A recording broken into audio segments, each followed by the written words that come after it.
It says he went on to forge a highly successful career as lyricist with Celine Dion, Cher. Dude, imagine if I could turn back time with the King Crimson song. It would be not as good. I would say not quite as good as the amazing Cher.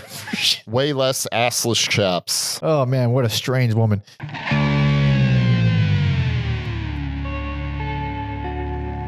Welcome to Every Album Ever, the podcast where we listen to every single album in the world, one artist at a time. That's a whole new discography per episode. My name is Michael Mansour, and I'm joined, as always, by my happy, fun, content with the way things are going co-host Alexander Volz. Say hello. I don't know about all that, but hello. We are back with another double parter. It's been a last multiple parter we had was Metallica. Now we're back with a highly anticipated, long ass awaited poll winner. Go to Patreon. Finally. Long time coming. Long time coming. We have polls on Patreon, so you guys can, decide on which albums, which artists we cover next. King Crimson was, I'm not going to give away the runners up, but they were losing for weeks, months. And at the very end, just fucking eked by and took it. Came from behind and took it. I was astounded. I was certain something else was going to win, but no. So now we are covering the first, there's multiple 7 albums. 7 albums, but there's multiple eras of King Crimson. I wouldn't say this is the first half. It's like the first 2 of the eras. But before we get into all that, we have a very, very big and very maybe so sad announcement from Alex. Please take it away. By the end of the year, I will be leaving the podcast. So you'll probably get the year end from me, and then I'm out. It's not something I do lightly. Built this up, but I have other pursuits and dreams, and if this was like a real job, it'd be a little different, but I only got so much energy and time, and I just found myself procrastinating more and more. I always have fun recording with Mike because it's a friend that I get to talk to, but the homework side is definitely taking a toll on me. The homework side, as people could kind of surmise, it's fucking brutal. And we've been doing this for 5.5 years. We've been doing this for a long time. Yeah, so we do discographies where I go, this album broke me, so it took 5 or 6 years to break me. That's a lot of discographies. I mean, how many albums do you think you've listened to? Probably we've listened thousands. Probably thousands. It feels like thousands. If you just average, I know we've done 1 album, but if it might be a little under 1,000. It's many hundreds at least. Yes. It's many, many hundreds. Yes. Oh man.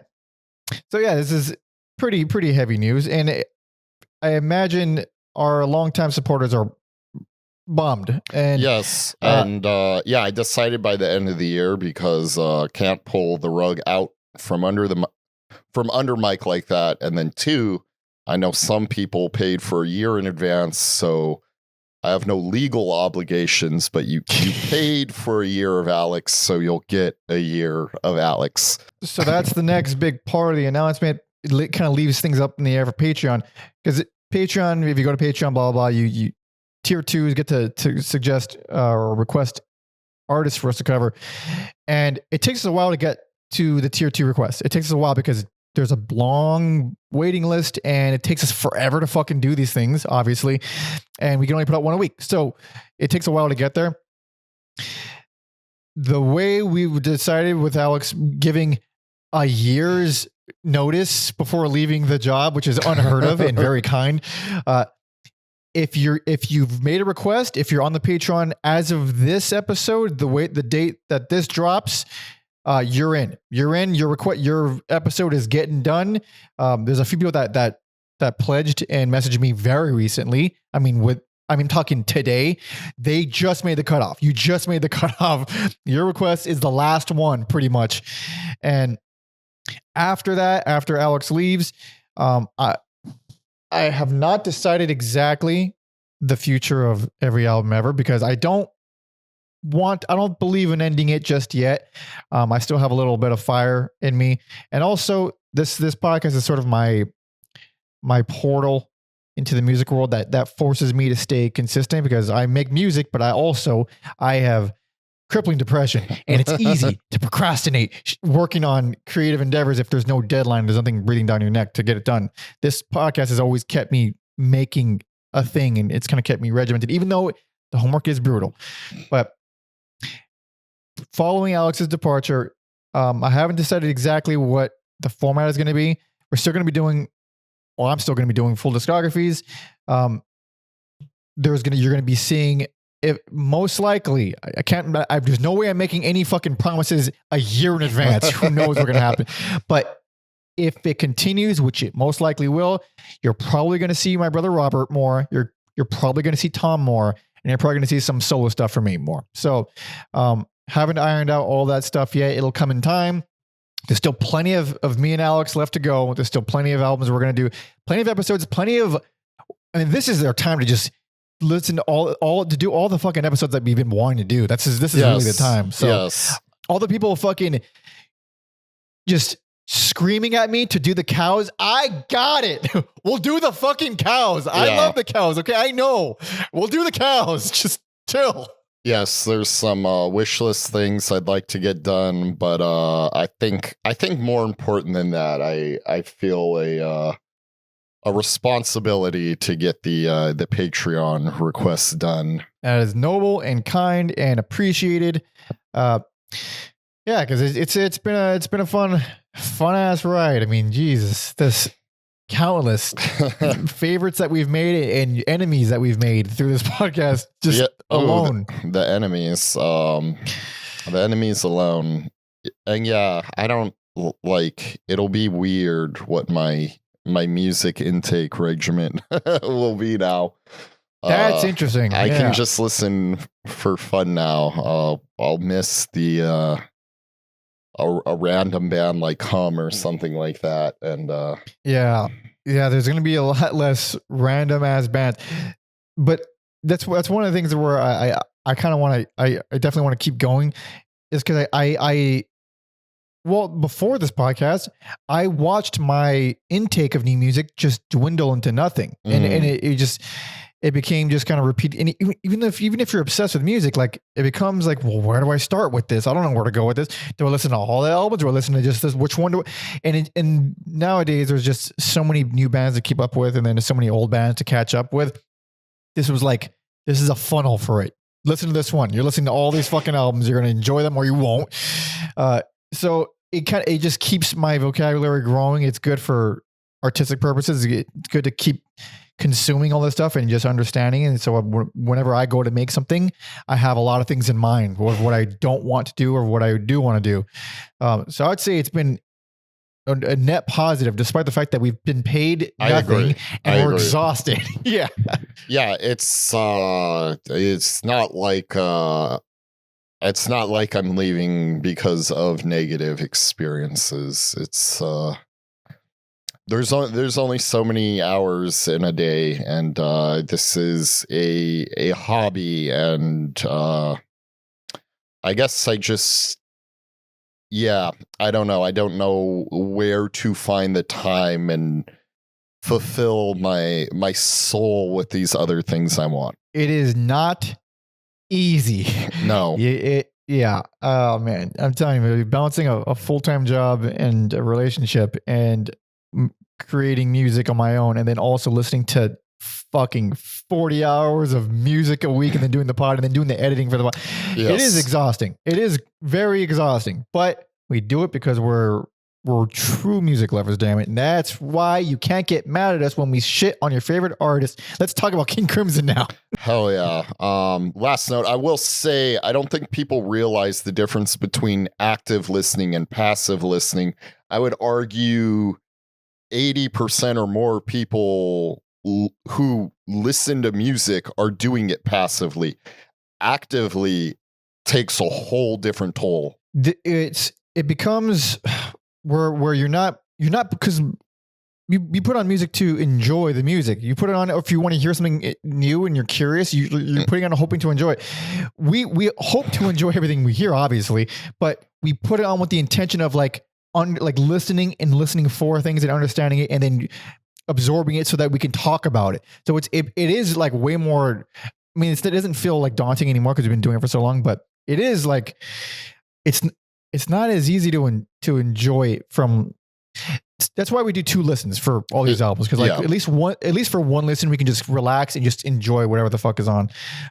Anyways, that's my last note on that. But yeah, King Crimson, and well, we've touched on it in the past. Alex, you're a big King Crimson man. Yes, I've listened to what I guess in their discography, a handful of albums. I've been listening to them for a while, and I'm a big fan, and I realize I'm so not knowledgeable about the lore or the members. I know they go in and out, it's Robert Fripp's band, but yeah, like I can't really like speak on the history of King Crimson, like from, this was going on and that. It was this like these albums that I loved and were my gateway into like what I think prog rock should be.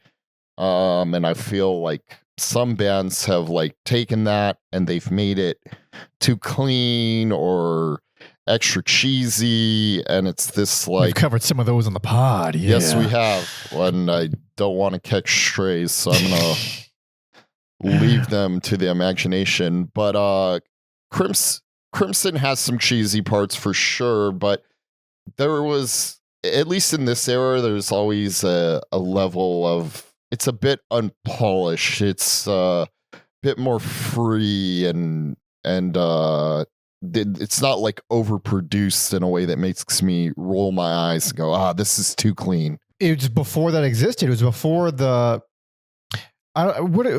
I saw maybe it was a tweet about something, but it was like it was a tweet that was like, oh man, that is very scary true. Where nowadays, because of the just sheer massive size of the internet, we have a countless amount of unbelievable musicians from a skill standpoint, dog shit for songwriting. Like you have these people that are better than any of the greatest musicians you can imagine. This fucking 19-year-old on Instagram, but they're not making anything great. They're just learning like a beast. So that's just kind of, I would say today is kind of like the concentrated extreme point of that. But some of the bands that you're talking about, though, the cleanness, that's kind of where that was kind of what it funneled into a little bit. Whereas this was the beginning of prog rock. That's like, oh yeah, we're going to take some of the crazy complexity that was present in a lot of classical music and, Baroque music and all that, but we're going to do it with rock, and it's going to be fucking nuts. And King Crimson did it some of the nuttiest, in my opinion, also some of the most annoying. Do I still enjoy it? I still enjoy it. I find it to be obnoxious, still kind of enjoy it. Even the stuff I don't love. There's stuff I don't love. I don't think I would call any of it annoying. But going on to your point, one album in particular, I was just thinking like the whole time how spoiled we are in the present modern age with all these musicians and all these like weird forms of music. And like one album, I'm just like, what do you even compare this to at time of release? Where is the jumping off selling point? Like, if you like this, even genre, like, well, if you like this type, it's kind of just an album, like, just put it on and trip out over that, I guess. Yeah, because prog rock, they were early for sure, but so was Yes was also early. But the thing is, you listen to Yes's first album, which is I fucking love that album. Mm-hmm. And you listen to King Crimson's first album. One is clearly prog rock, and one isn't quite there yet. Yes, obviously not as developed. Yeah. So, and even though Yes would become, and it's literally over my shoulder, they grow into what we hear as prog rock. King Crimson didn't sound like them. They didn't, and you look compared to the million prog rock bands at the time, and you can kind of pick out things of prog rock, things that like, I don't know, just little choices. Even though it's such a complex genre, you could pick out, if you listen to fucking like Mike Oldfield, like Tubular Bells and stuff, which like there's things in there that's like, oh, it's still very much a prog rock. You could hear how much of a prog rock album that is. King Crimson is the one where it's so extreme. It's like the most extreme of the extreme of the time period. Yes, and speaking of Yes, I'm a Buford man. Bill Bruford and King Crimson, and Yes, it's just a beast. Amazing. Amazing. Yeah. The Buford eras of both bands are just incredible stuff. And King Crimson is also known for having, I think, as far as our little show goes, the most convoluted lineups in anything that we've done. I think. I want to say there's a few others that had even crazier lineups, because we've had some bands with some fucking nutty lineups, like 20 something members. I forget which band that was, but this one with King Crimson, it's like he's just swapping out the whole band. And we get in this episode, the first 7 albums, we're getting 4 different singers. I think it's 4. His ability to find people who could play this music and sound exactly the same as the previous singers, fucking crazy. So I find the first 3 singers, I love the first singer. We'll talk more about him. The first 3 singers are like, if you didn't tell me that these were different guys, I probably wouldn't have put it together. Yeah. Fourth singer, you can hear his voice. He has a little bit more grit in his voice. You can hear a little bit, he's a little bit different, but they all sing the same. They'll seem the same. They'll have this. I don't know how that got pulled off. And also, how does he run through did you find every of the greatest musician in England and then just used them all and then found another of the greatest? Like, how are they all the greatest? It's crazy. I can't find anybody. I will say, I watched the new Led Zeppelin documentary, Becoming Led Zeppelin, and I think back in the day, at least in England, when they were talking about, because it's called Becoming Led Zeppelin, so it's about those early years. This sounds weird to say, it sounds kind of stupid. I don't think music or wanting to be a musician was as popular as it is now. There were a lot more opportunities for people to cut their teeth. Jimmy Page and John Paul Jones talk about being really young men, and I didn't know this, they both played on the fucking Goldfinger theme. Oh, interesting. Like forget about that now. Forget about some 17-year-old kids. No chance. Yeah. And I don't think it was because they were the best. I think it's because they were around and they were working hard, and it made them some of the best. So I think there was a lot more trial by fire back in the day. Yeah, and the opportunities is the biggest thing. Supply and demand. I mean, unfortunately, that's really all it is. And there's a million goddamn suppliers, and there is very little demand. Mm-hmm. So that's just the really saturated world we live in. Yeah, that's what I always make the joke about. Like, there's no worse advice in the world than advice from an old musician. Like, they just give like the most archaic things that would never, like, oh yeah, I went down to the record store and I got myself, and the executive was waiting there, and then I said, hey, you guys need a band? And he was like, yeah, as a matter of fact, I do need a band. It's like, it's that laughable. Like, that's just not the way the world. That's why times have changed. Times have changed. That's why I'm a big fan of our boy Tom Osman, our history guy, and his podcast, and he's interviewing all these musicians from all over the world. and they're all indie musicians, and they all have such vastly different. The way they put out albums is all so different. They all have crazy day jobs. They all have. It's such a different world. It's a very unusual world that we're in right now. But we do have notes from said Tom Osman. You should all go support and follow. We have from DGM Live, which is Discipline Global Mobile, which is Robert Fripp's and David Singleton's label. And it gives some backstory on all the a lot of the members, most of the members, and a lot of little things here and there. We're not historians. Okay. I would like to be a historian. I take that back. I do not want to be a historian. I wish we could be more thorough, but we only have so much time. This is already going to be a very long episode. Oh, so if you people thought the Patreon episodes take forever, if we were like real thorough, these would take like months to make. Honestly, if we were being super duper duper thorough, these episodes would be 4 hours long and we'd have one a month. That would be the show. Yeah. We're not doing that. At least not not now. Yeah, definitely not now. But from the very beginning, Robert Fripp. So this is interesting. The way they formed, the way King Crimson formed, at least according to this website, it began with Gals, and Fripp, which is it says right here in August 1967, brothers Michael Giles. I hope it's Giles, not Gillis. I think it's Giles. Michael Giles and Peter Giles on bass, Michael on drums, who had been professional musicians in various jobbing bands since their mid-teens in Dorset, England, advertised for a singing organist to join their new group. Fellow Dorset musician Robert Fripp, a guitarist who did not sing, responded, and the trio formed the band Giles, and Fripp. Their album, The Cheerful Insanity of Giles, and Fripp, was released in 1968. Shortly after, in January of 1969, Greg Lake comes on board, Ian McDonald, and Peter Sinfield, and along with Michael and Robert, of course. There it is, King Crimson. And they start rehearsing in a basement in London. Basement of the Fulham Palace Cafe in London.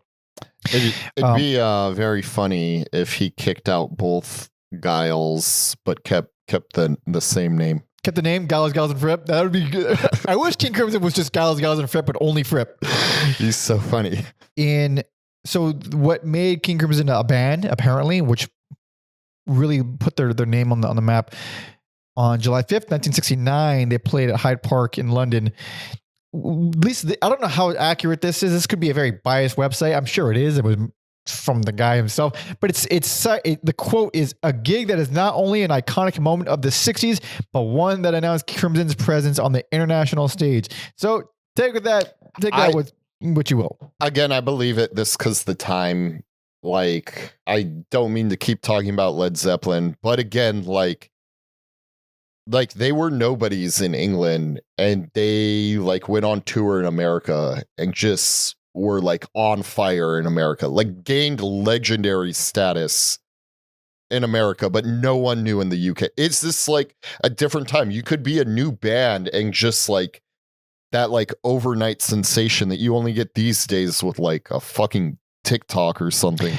But even then, it's for years, for our whole lives, it was you got your 15 minutes of fame, and now it used to be over. It's 30 seconds of fame. You get TikTok famous, you're gone fucking immediately. That's the thing. Like it's just a conveyor belt with all this stuff. I'm just complaining about social media now, but that's just kind of the way it is. Like, I mean, it's the new fame. It's the new celebrity. It's not. Yeah. But it's just like our fucking food though, man. It's like, it's live fast, die fast, man. There's no sustainability in it. It's just like, be as shocking, as cringy, as memorable, as unbelievable, as outlandish, as annoying as possible. Get noticed, people get bored, moving on. And that a band like this who just, I'm going to put out an album where a bunch of bullshit's happening, but you got to be patient. It's so hard to do that now. There's still avenues for it. There's still room for, there's still people that love it and care about it. We're a couple of them, but the world is not as accommodating. But we're not saying anything new by saying that, I would say. Being a 30 to 40-year-old man in community college surrounded by 20-year-olds, their attention spans are non-existent. Fucking dead. It's some of them I like try to give the benefit of the doubt, like, oh, maybe you do have like some brain damage. Yeah. But no, it's brain damage. It's absolutely brain damage. The asking them to sit through a 2-hour movie is considered like asking them to read a 500-page novel. They should be doing that too, honestly. I mean, that would kill them. It would fucking kill them, and I agree with you. But that's a whole other discussion. Anyways. We got Peter Sinfield on here as I believe he started out as the roadie. He also did their light show. I believe he was like their light guy. This is nuts. So he's with them until how many albums? He's with King Crimson for the first 4 albums. And this is what it says about after. It says he went on to forge a highly successful career as lyricist with Celine Dion, Cher, among others, singing his words. So this motherfucker is writing lyrics to Titanic, and you can turn back time. I don't know. I don't think he actually wrote the lyrics to that. But Cher, Celine Dion, are you fucking kidding me? Yeah. Unfortunately, he did not write the Titanic song, but I wish he did, because that'd be an insane like 6 degrees of separation thing. Nutty, absolutely nuts. First vocalist that we got is Greg Lake, so I didn't talk about any of my experience with King Crimson. I've heard before this 3 albums that are, one is in semi-rotation, not very much. One is in pretty regular rotation. The other one is in constant rotation since I was 17. Oh shit. Well, honestly, 2 of them since I was 17 or 17 or 18. And so I know King Crimson. I love King Crimson. I also know what they do. So which is why I never went out and listened to other albums. Like I'm probably going to like stuff there, but I know there's gonna be a lot of stuff I don't like. So which is why I never dove in. But I didn't know that Greg Lake was their first singer from Emerson, Lake and Palmer. Emerson, Lake and Palmer is a band that may have been a tough sell for me if it had not been for the King Crimson connection. And that is a band I am scared to listen to, like, I think like trilogy forward. I'm scared to listen to that. Like self-titled, Tarkus. I'll fuck with those. Like, I think the most disappointing album of all time has to be Brain Salad Surgery. It's like one of the greatest album covers ever by Giger.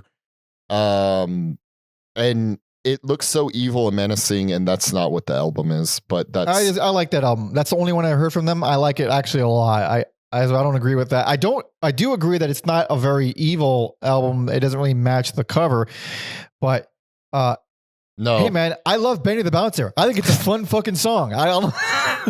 Dude, can I interest you in some Tarkus? It has a armadillo tank thing with guns on the cover. I remember that cover. Yeah. I haven't heard the album, but I do remember that cover.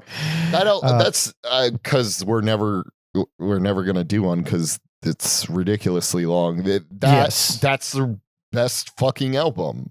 Alex is their best. I have only heard one, so I can't even begin to comment. Yeah. So, anyways, I'm interested. It's your little ELP connection. ELP, not the rapper. Yeah. Yeah. So I didn't realize that he was a singer for the first 2 albums, and knowing that now and hearing it again, I'm just like, he's my favorite King Crimson singer. Like. Yeah, I don't really have a preference. It's just they're as interchangeable as he used them for me. Some of them are interchangeable. I think some of them aren't. I've only heard 5 total. He'd probably be my favorite, at least in terms of just they all do the same kind of thing. I'm pretty sure they're heavily directed by Robert. I can't say Robert because I just think of my brother by Fripp. Also, I was trying to remember why the fuck I watched Daryl's House. Oh yeah. And it was because we did a bonus episode about the album Daryl Sacred What is Song. it called? Sacred Songs? Or something like that. But yeah, like fucking Robert Fripp and Daryl Hall kind of did an album together. Yeah. What is it? Yeah, it's Sacred Songs. We did a bonus episode on Patreon about it. It was Daryl Hall and Robert Fripp, and it's great. And it's great. It's amazing. It's a great album. Yeah. It's amazing. I had no idea it existed, and I never thought I'd watch an episode of Daryl's House, but I did. Yes, indeed. But enough of the backstory. It's time to get into the albums. Oh, God. Hell. Yep. All right. So 7 albums total. First one, 1969. Last one, 1974. So there was a big gap after 1974. So nice. The first chunk where this is a big important chunk. So I imagine you are ready. I'm ready. Hell yes. This is 1969's In the Court of the Crimson King.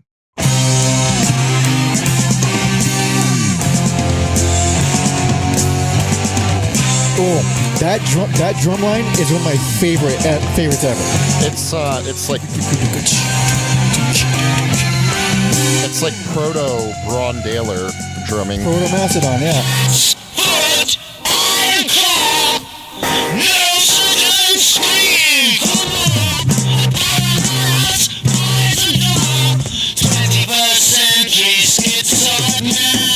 So this, even though it's heavier and Sabbathier, it still feels like a 60s song. Until we get to, I don't know if we'll get to it, but the bulk of this song, and then it's like nothing from 69. Yeah. When it speeds up, we'll get to it. We'll get to it. Probably has more in common with like Hawkwind than Sabbath at that point. Oh, I haven't heard them. 21st century schizoid.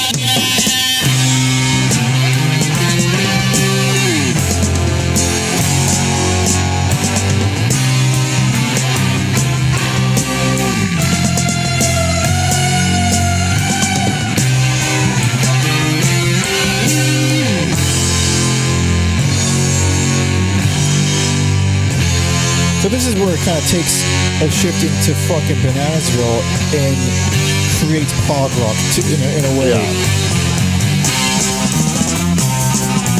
So fun. That bass, man. Like if the horns weren't here, like I don't know if it'd be as unique. It would still be crazy, but it wouldn't be as fucking outlandish and bombastic. That bell work. All right.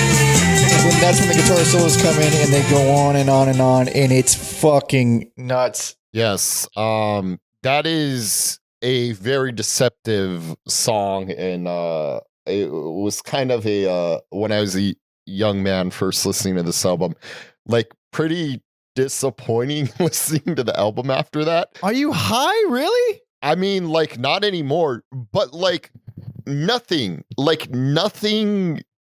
on this album sounds like that.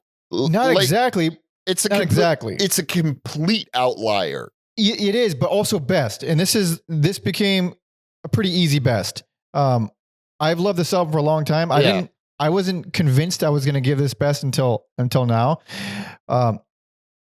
But this. So going back to this, I mean, it's a fucking delight. I adore this album. No, it's a great, it's a great album. Everything became like, okay, try to do everything that this album does. Not exactly. I don't mean literally follow what the album is doing. I mean, try to reach the highs of this album and the consistency of this album. That was like the bar that's set. All right. Make the highs move me as much as this one and keep it consistent where there's no dips the way this one does. None have done it. For me in this chunk of albums, this is just, it's damn near perfect. There's only one not perfect moment, and that is, of course, the second, the big, the dicking around stuff in Moonchild, which I'm not a fan of the dicking around stuff, but at least Moonchild has an absolutely gorgeous, basically full song in the beginning of it and the end of it. So it's not, there's a lot of boring dicking around that I'm not a fan of, but it's bookended by actual gorgeous, lovely things. And it's an overall good piece.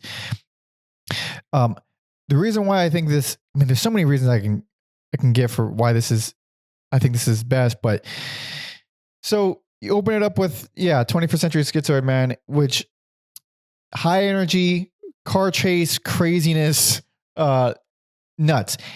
And then once you had your flesh thoroughly scraped off your face, A Talk to the Wind comes on, brings it way down, gives you a fucking breather. It's haunting and beautiful and melodic, and the flutes are so unreal there. The flute solos are fucking amazing. I hated this song for so long. Now I think it's a nice counterbalance to 21st Century Man. But yeah, it was I'm not talking about recently, but like initially it was very fucking jarring. Like now I can be like, oh, this is like unique in its own way, and I can appreciate it for what it is. It's honestly one of my favorite King Crimson songs. I fucking love it. Insane. Yeah, I love it. It's a beautiful song. It's a beautiful piece. It's so subtle. Yeah. And it's it feels better with its placement on the album. And then so the next big thing that I want to talk about, which is going to be overarching with the whole episode, the whole discography. Because of this episode, I am head over heels obsessed with the Mellotron. I am obsessed now. If I had $4,000 to spare, I would buy one. Yeah, we've probably talked about Mellotrons before. We just chalked it up to like a keyboard or something, but yeah, now I'm like, oh, that's a Mellotron, dude. And the reason why, because I've heard we've heard it tons, and a lot of bands use it. I mean, the most just, I'm going to punch myself in the balls over and over again because I'm tired of hearing it. The Beatles, Strawberry Fields Forever is like the most cited Mellotron in modern music. But what the Mellotron is, it's a fucking fascinating instrument, because when we think of we think of synths, we kind of put everything under the umbrella of synths because synths, but it's this fascinating. It's kind of like an original proto sampler. Do you know what it does, or do you know what it is? I do not know the ins and outs of the Mellotron. It's weird. It's literally recorded samples onto tape, and the keys play the tape. Okay. So what you're getting are real flute samples that were recorded, real cellos, all these instruments, real choirs, but they're just recorded onto tape. And it's like this fascinating thing where, like, if you were to hold down, if you were to try to sustain a key, like, you get any kind of keyboard or any synth, you hold down the key and then the note plays for as long as you're holding it down, right? With a Mellotron, you hold it down for a few seconds, the sample ends because that's all they recorded.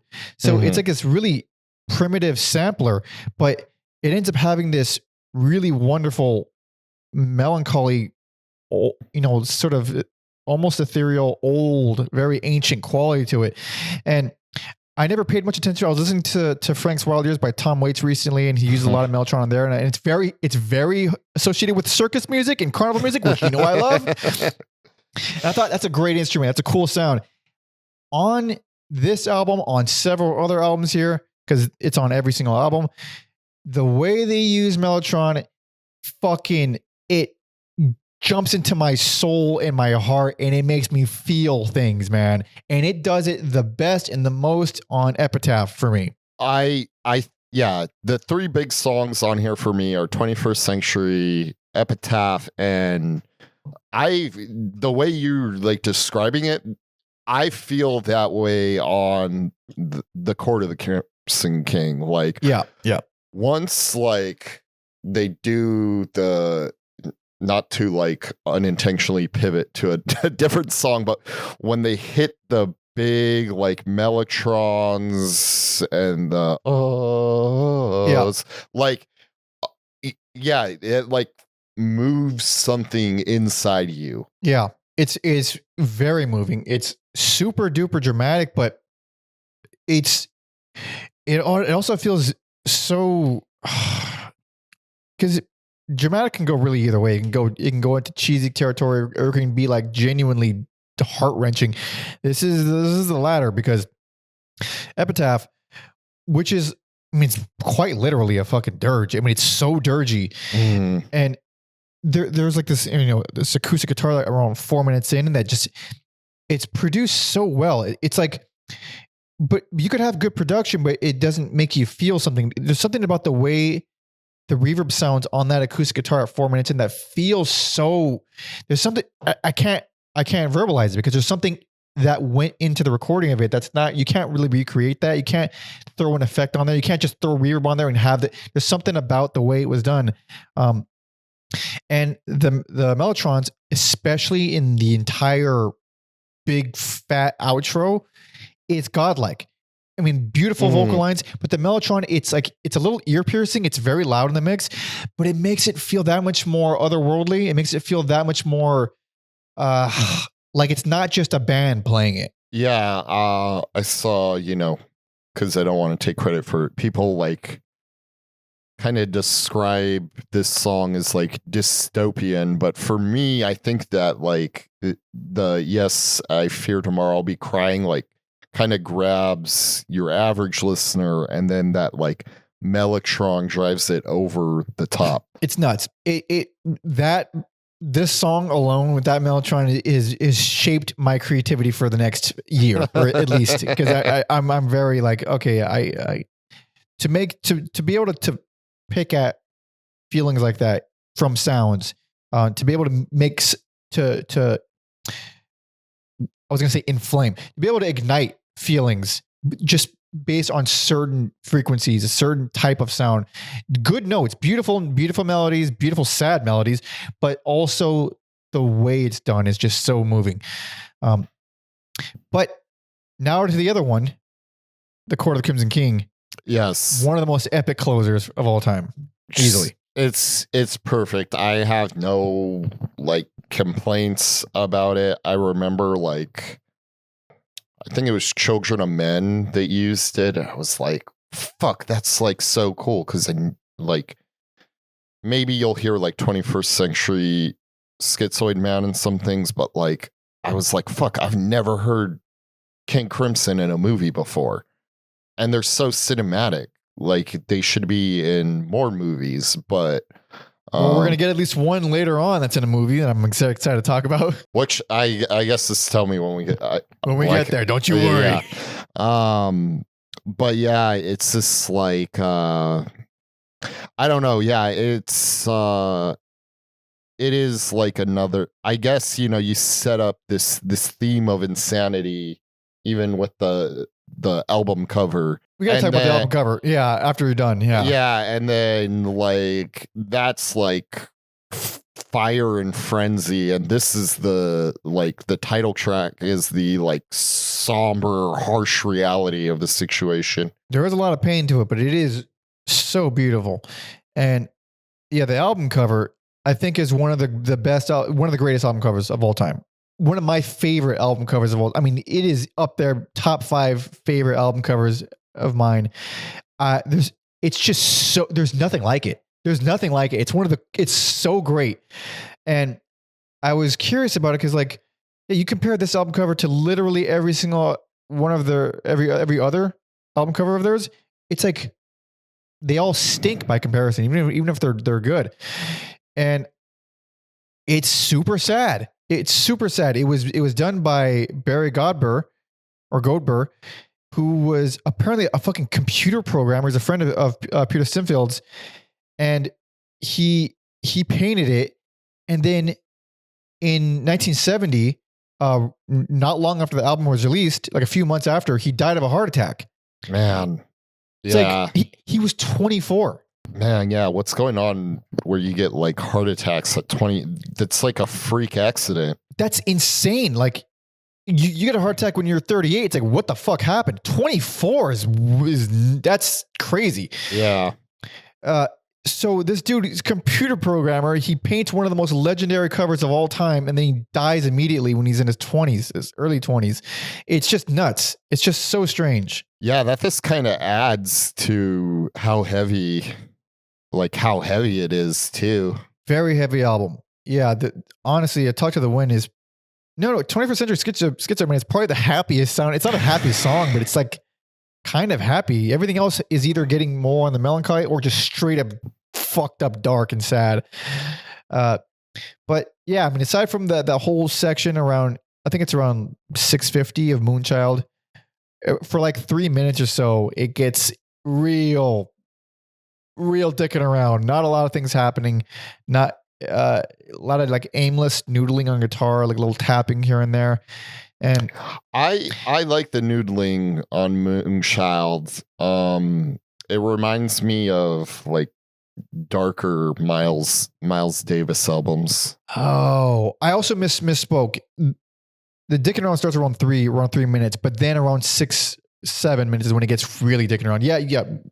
Miles Davis. I suppose so. It's a little out there. Like, but the thing is, even that has its sort of in the background kind of chill out quality to it. Not all their songs do that. This is one of the ones where it's like very minimal. They're just kind of, it's just around. It's just sort of sound effects than it is anything else. I don't like it. 12 minutes is a bitch. What is a bitch? 12 minutes is a bit much. But I do like how it ends and how it begins. So fuck it.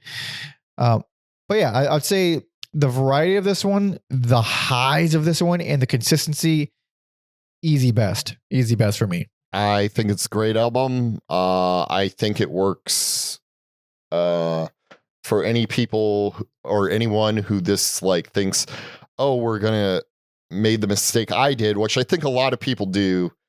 Like, oh, it's gonna be zaniness. I think this is better sold as a like somber reflection on what I'm assuming is like a loose concept of like a Mad King almost. So yeah, the colorful nature of prog rock lyrics is on full display here. We have Sinfield to thank for that, because the whole concept, all the lyrics, this was all him. A lot of the design of the packaging of the album was all him. He was just sort of the idea guy. Didn't actually play any instruments, but yeah, that when we think of even like Venture Brothers, I think it was like season 2, they talk about they reference this album specifically, and they talk about the guy's like a big prog rock fan, and like all of it's like like over the top whimsical concepts and images, and it's like yeah, that's definitely what it is. Here it feels a little bit more gritty. It's still that though. It's still very much that. Oh yeah, there is a level to whimsy with this band. Yes, but moving on, because we got a lot to cover. Yeah. My best, but plenty more to cover. Here we go. Are you ready? I am ready. Hell yes. This is 1970s In the Wake of Poseidon.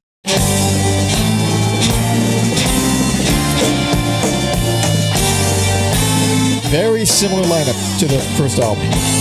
Mostly the same, I think. I feel like they're kind of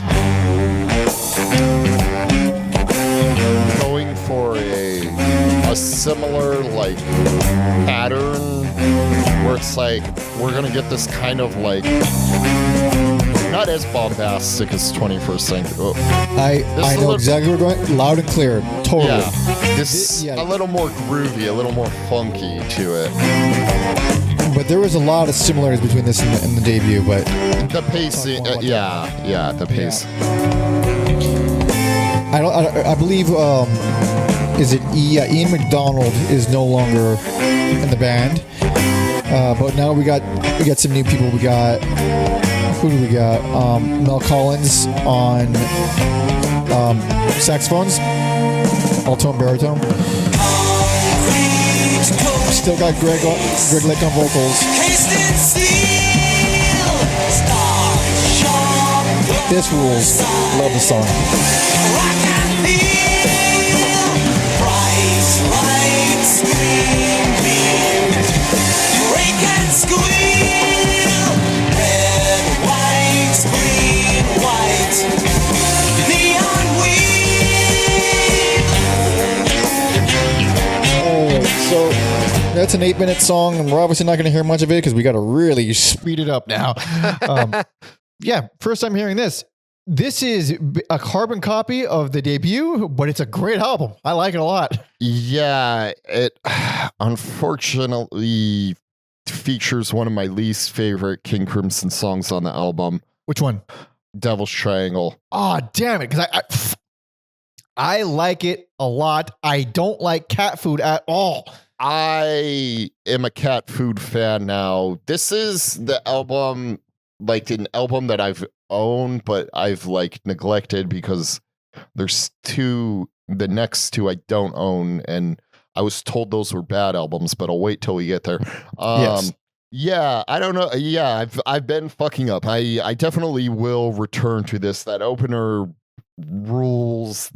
The like drummer is ripping again. Eventually you get the like prog parts, and then following a similar pattern to the last album, you follow that up with a ballady Acoustic, cadence. cadence and cascade. Yeah, Dude, the pacing is this. It's my main drawback with it, aside from cat food, which I don't like. The main drawback, it's pulling a Metallica. Like, all right, that worked for that album. Let's do the same thing with this one. So even Pictures of a City, even though that didn't sound like 21st Century Schizoid Man, it speeds up around 3.5 minutes in and gets all fucking crazy. yeah. It does like a format similar to it, even though it doesn't sound like it. It's still a great song. And then, like you said, Cadence and Cascade comes out. It's just another I Talk to the Wind. And then the title track comes on, which is just Epitaph. I do. Except I love it. I do love it. Yes, I do feel like the title track is a bit more epic than Epitaph. Yes, it is. Yes. Yeah, very, very good, strong title track. I think it has more in common with In the Court of the Crimson King. But the title track is one of my favorite. It's become one of my favorite songs of theirs. It rules so good. I agree. It rules so good. That's a very strange sentence. I think I've been like sleeping on this album a bit. I will say, I guess the second half of the album is different, though. I don't feel like it follows lockstep with the last album because I am a fan of cat food. I guess it's like a less weird Zappa song. It's groovy. I didn't think of that. Yeah, it's groovy. It's funky. You get some like off piano parts. So like King Crimson does. It's a great gateway drug into any and all prog, like whether it's Emerson Lake Palmer, whether it's Yes, or I guess Zappa in this case. Interesting. Yeah, cat food. It's their first quirky song, which they'll do that every now and then. It just, I'm not just not. I wasn't into the funky bass lines. I didn't like it was really just didn't grab me very much. It felt a little too. An album full of like pretty serious hardcore songs. It felt weirdly out of place. I guess you have a point there, but I feel like some things are just kind of out of place in this band. Yes, definitely. You didn't like the Devil's Triangle. It is 11.5 minutes. Of course I like it because it's Nightmare Carnival war music. Of course I like it. And it goes on for a while. Yes. So yeah, that's my issue with it. Like if you're doing like the krautrock thing, you have like this groove where it's like kind of like, I guess appeases more to me where it's like, okay, there's this like cool groove I want to stay with and these things change. But to me, it's this like military snare roll. The mellotrons get a little goofy sounding.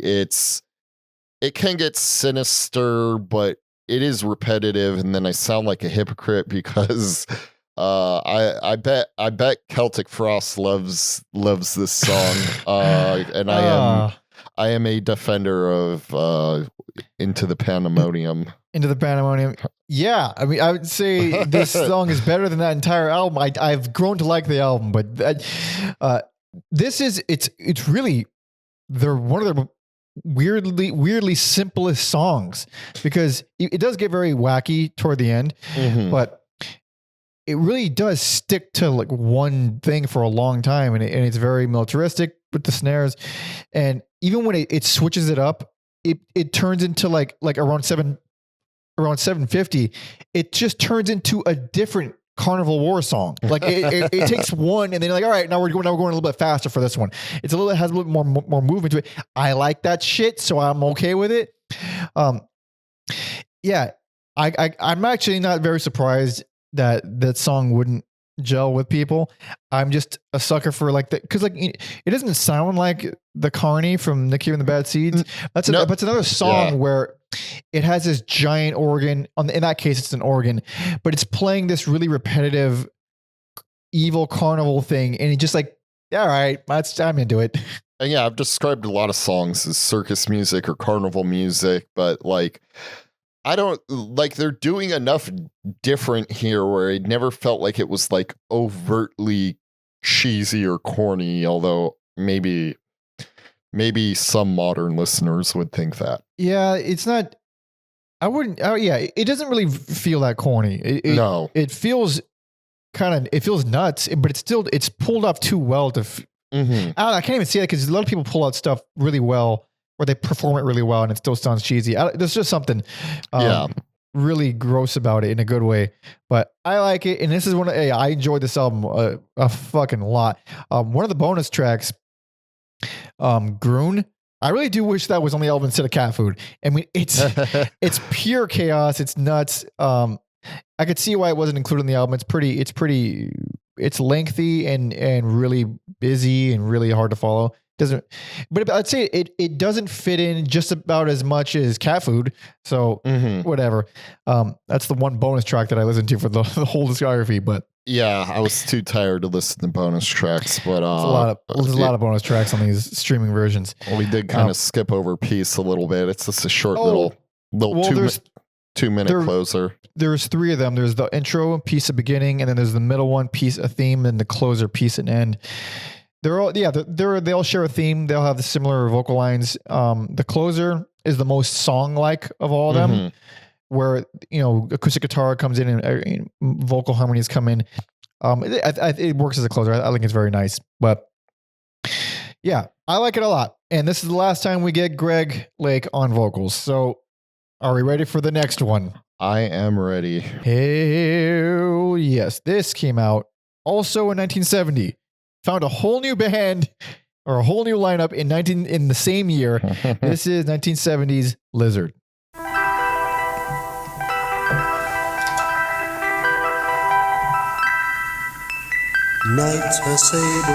It's funny because this is literally called Circus. Circus with a K, indeed. Squeeze me to her breast. I was told this was a bad album, so I've never listened to it. I don't think it's a bad album. No, it is not a bad album. Sunrise and graveyard told me only. Probably their most whimsical at this point. Me face the east, close me and pretty whimsical. Built the sky for my dawn. We got Gordon Haskell on vocals. I always thought that was like God, this fucking rules. It's like some heft with that last name. Haskell. Yeah, Haskell. Clean my feet of mud, followed the empty zebra right to the center. Also, like, I don't know, maybe outside of Ween, like, who's like, I'm gonna play these medieval ass guitars and I'm gonna shred. Yeah.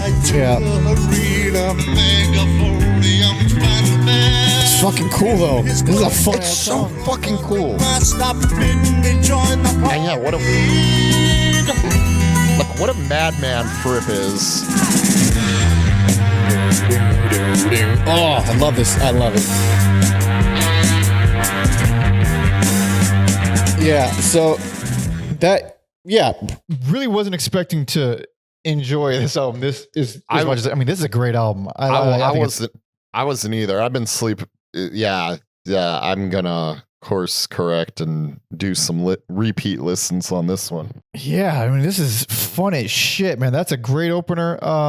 And then we follow it up with Indoor Games, which now, all right, we got another quirky song. I'm not in love with the song, but I think it has good construction, good arrangements. And it's more interesting. I would say it's a little bit more interesting than it is like super catchy or anything. Yeah, the drum beat's very busy, and it does turn into this like minimal jazz funk thing. Like I think of like some Ornette Coleman albums or Miles Davis's On the Corner. I do like the way it ends though, with that sadistic ass laugh. Oh yes, yeah. It's a very unusual laugh, and it goes on a while. It's kind of unsettling. It's cool. The only song I can't get on board with is Happy Family. Oh, because that's the most free. That's the most free jazz song on the album. The jamming. So we're not even in the weeds of like the crazy jamming stuff. not even close. But that's like a little bit of that.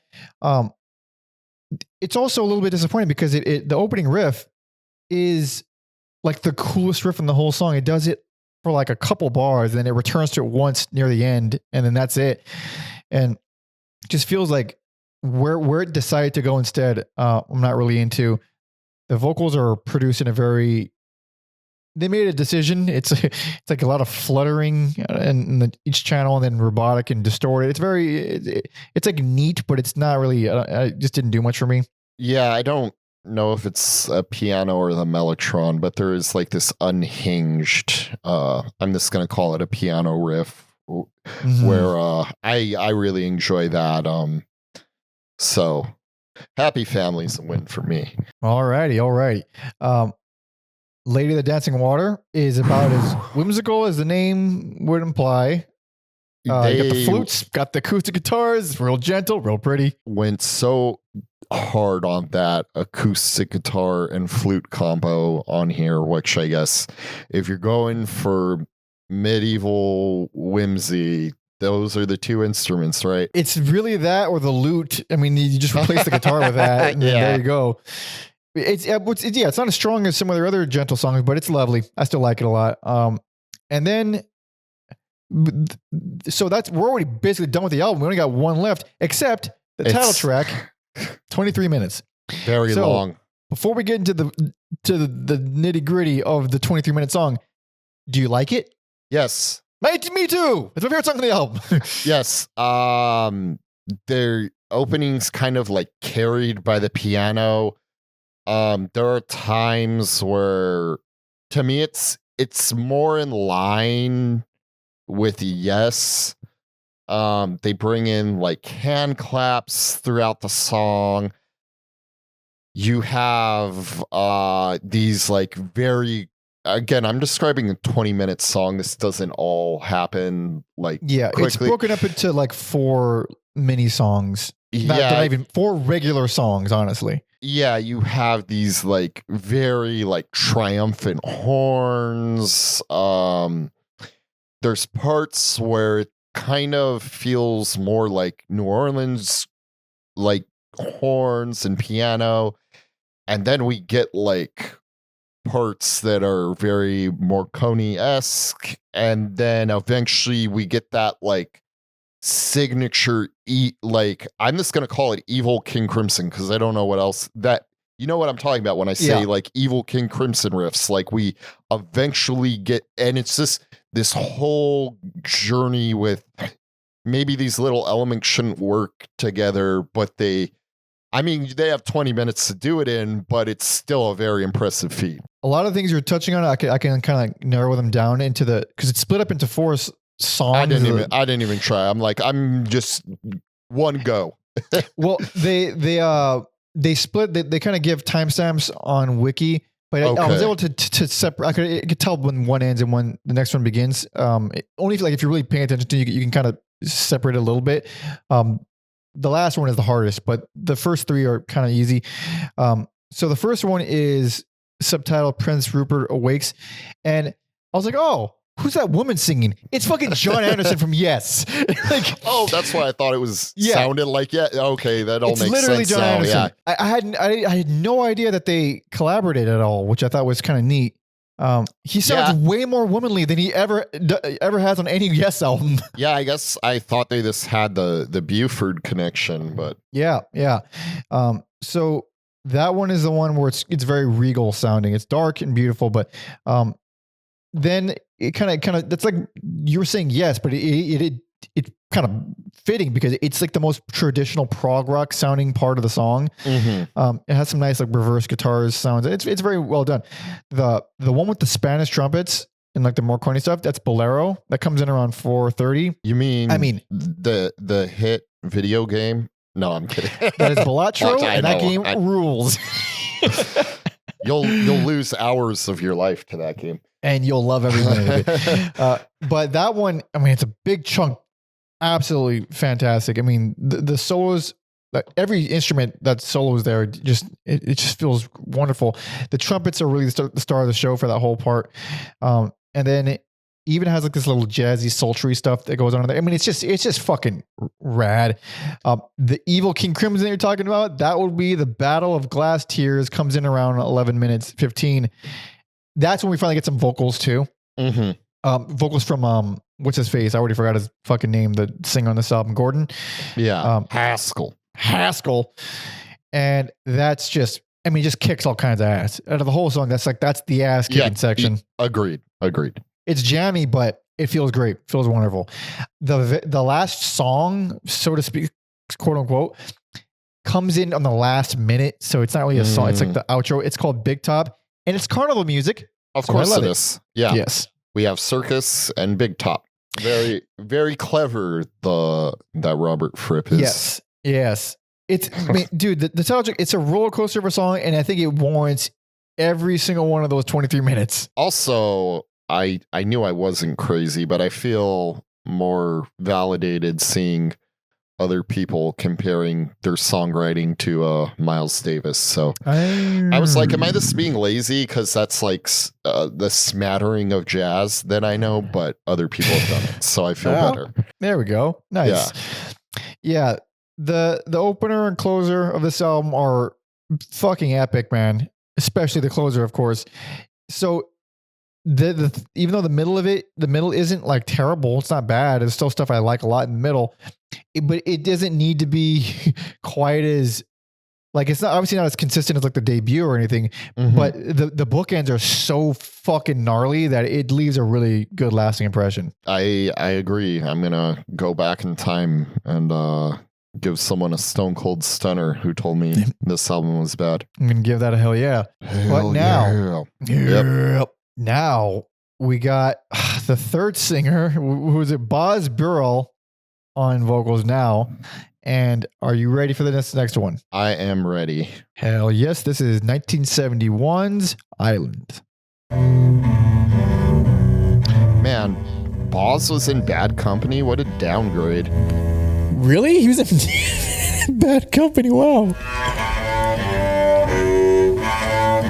So this is a lengthy song. This is a 10-minute song.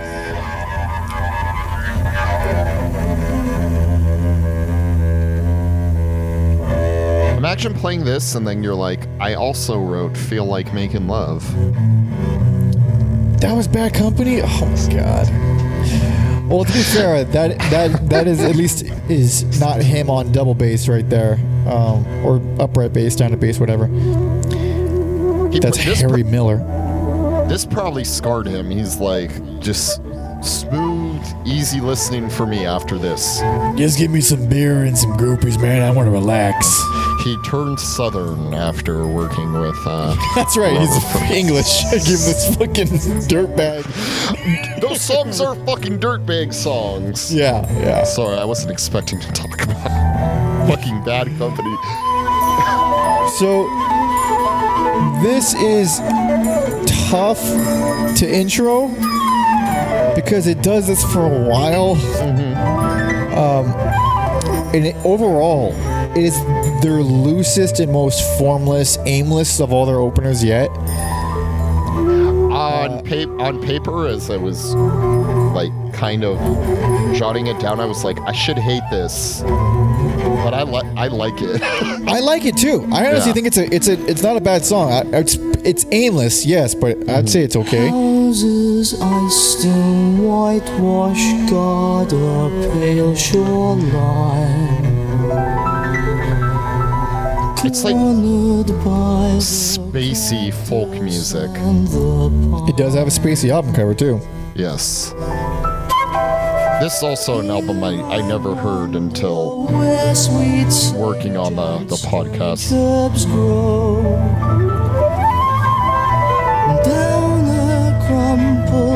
So obviously a lot more orchestral than they've been yet, and it does become a band, and electric bass comes in, and obviously drums, but it takes a while. Yeah, but it's not a terrible terrible representation of the album. No, I think it's good representation of the album. Also, this era, I don't think there's any bad albums, but we got to do what we got to do, and I'm giving this one worst least favorite. Interesting.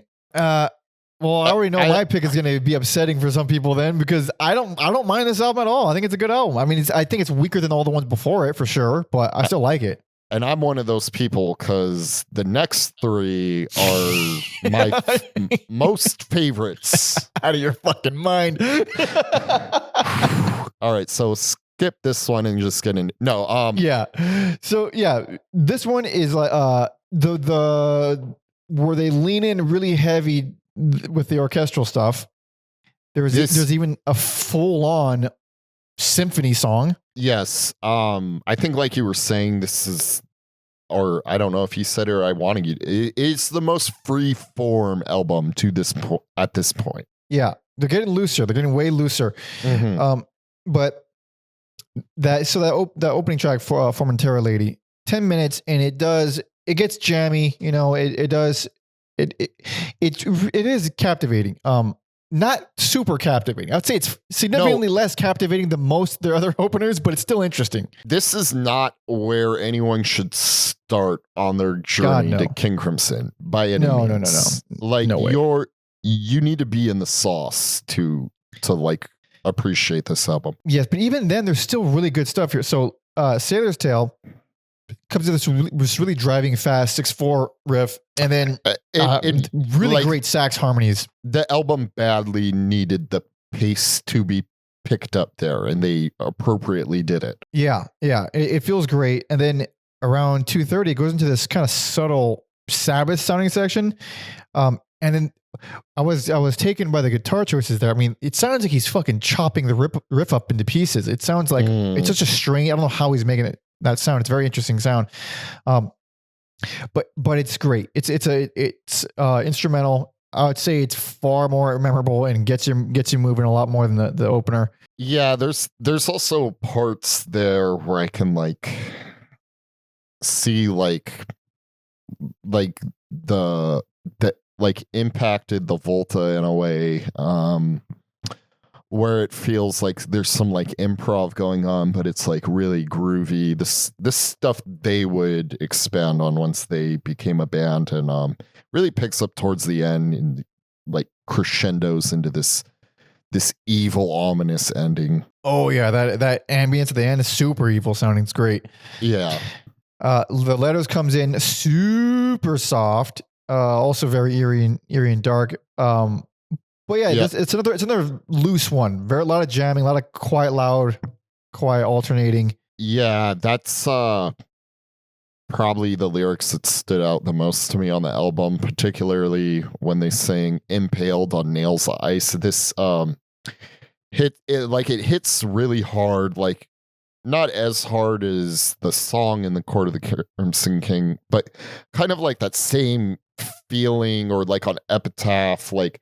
They have the ability to like have these lyrics where like in the end I'll be crying, or impaled on nails of ice, and they're like able to like really punch it home with the instrumentation as well. Yeah, I mean that's all Peter Sinfield. He's still here. This is the last album he's on, and that's all him. Yeah. It's no mistake that he went on to write lyrics for Cher. I mean, that was she knew what she was doing. Dude, imagine if I could turn back time was a King Crimson song. It would be not as good. I would say not quite as good as the amazing Cher. Way less assless chaps. Oh man, what a strange woman. But yeah, the letters. It's a difficult one. I enjoy it, but it is all over the place. I totally get that not really being a favorite amongst anyone who hears it. And so this is one of the most baffling songs in this whole chunk, this whole era.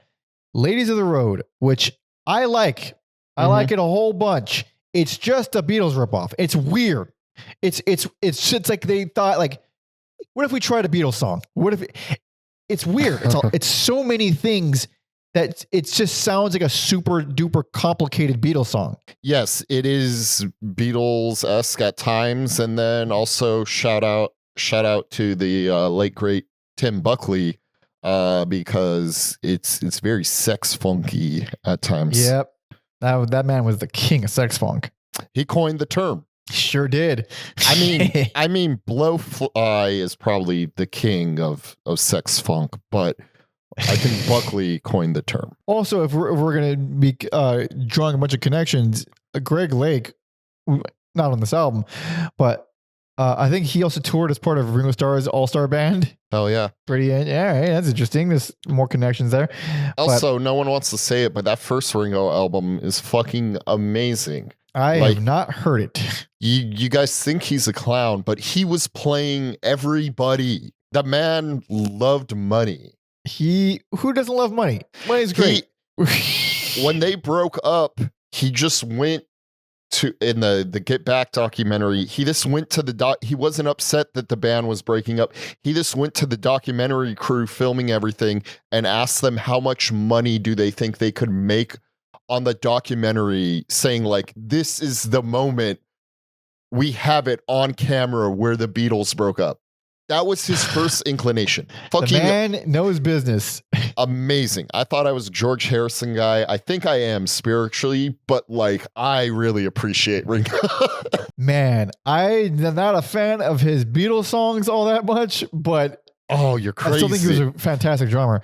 Come on. Sorry. I thought you meant George Harrison. Never mind. No.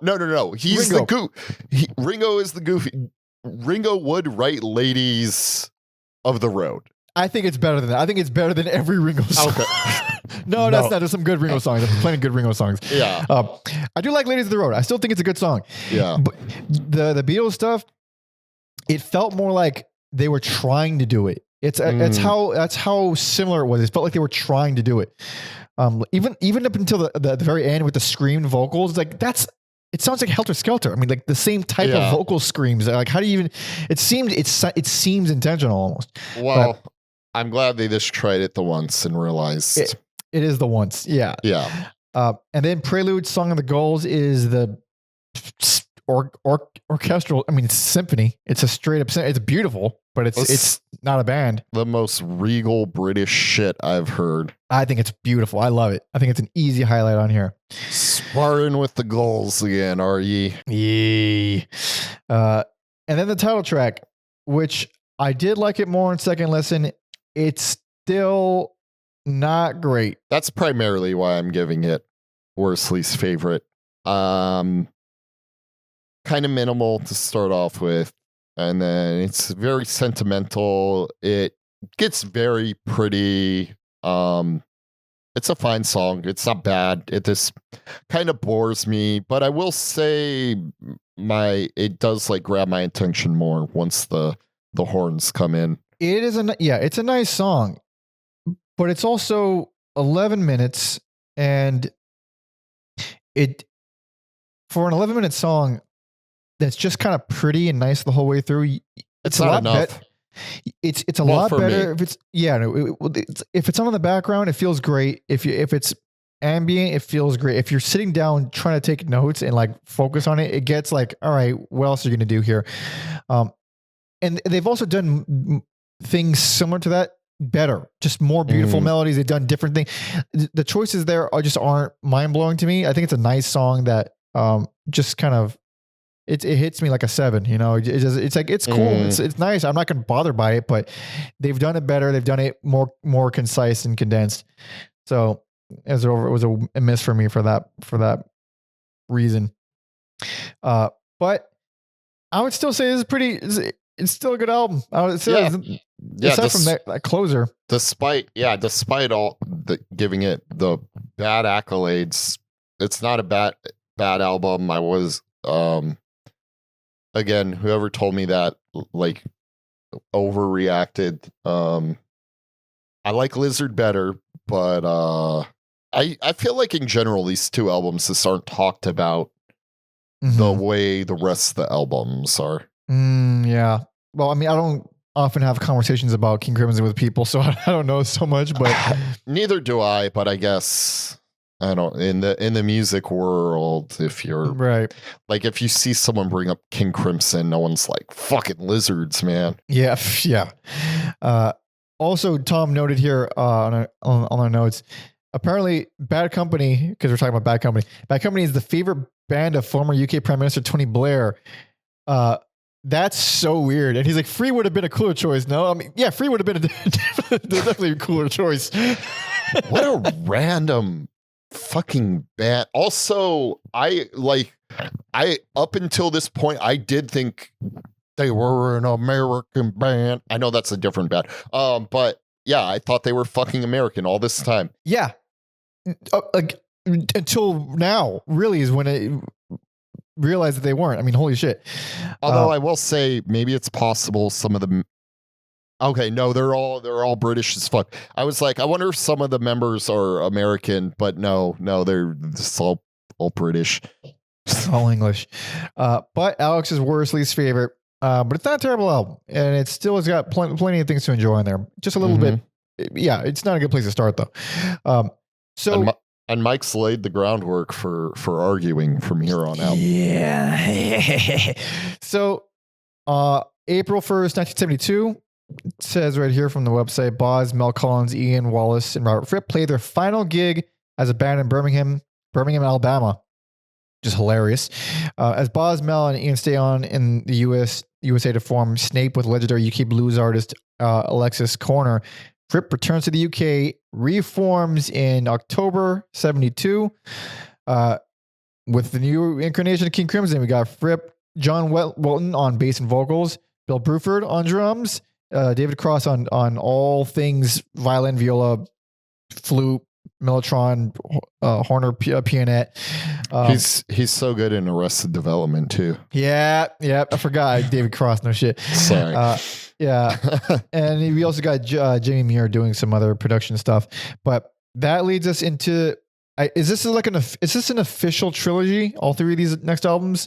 I don't know if it's official. I consider it one. Two of them, there's definitely some callbacks and stuff. Yeah, that's what I mean. Because actually, before we move on, I was like looking that up. Like, what are the trilogies? Because I feel like there's been like a good number of trilogy albums that you Google it and it's just people putting three albums they like together. It's like, fuck off. That's not a trilogy. No, a trilogy is the Melvins, the Maggot, Bootlicker, and Crybaby. Like that's a trilogy. It's literally numbered.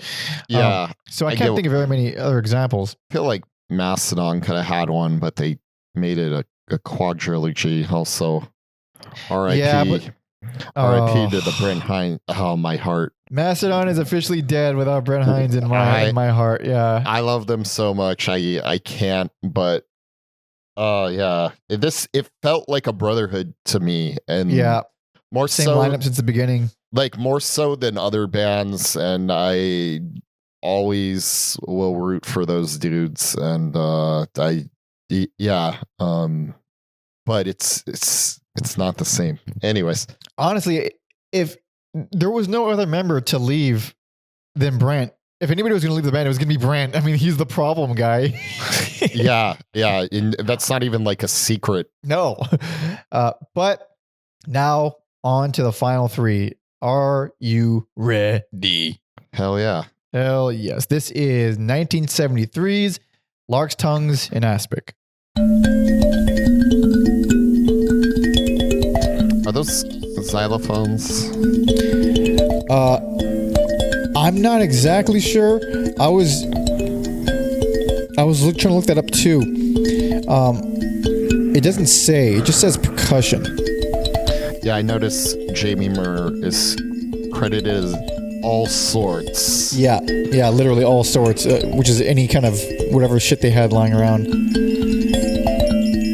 This is cool as fuck, though. It is a cool intro. It's gonna take a minute. The song doesn't actually kick in until around 2:50, so I'm gonna go fast forward. Yeah, you already did a floaty. You wasted your floaty weird song. Yeah, I know. Here we go.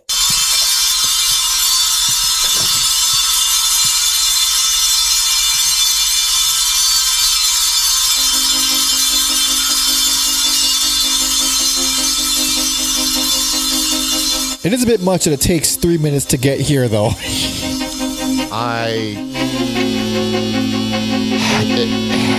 If it was 2 separate tracks, would that work better for you? Yeah, but also maybe even yeah, I suppose so. You know, it doesn't really fucking matter. The song is super long anyway. This is very cool. By the way, the song is 13 and a half minutes, but you could kind of guess that with it taking this long to start.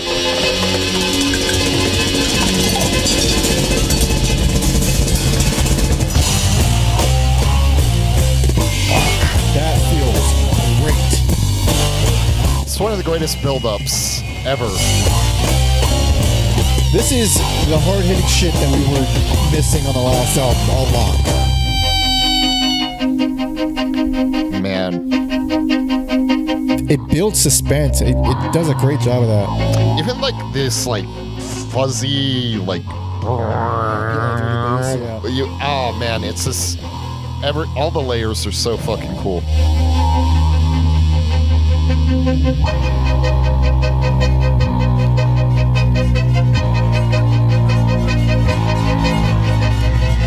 Oh, it's those all sorts. Yeah, love those all sorts.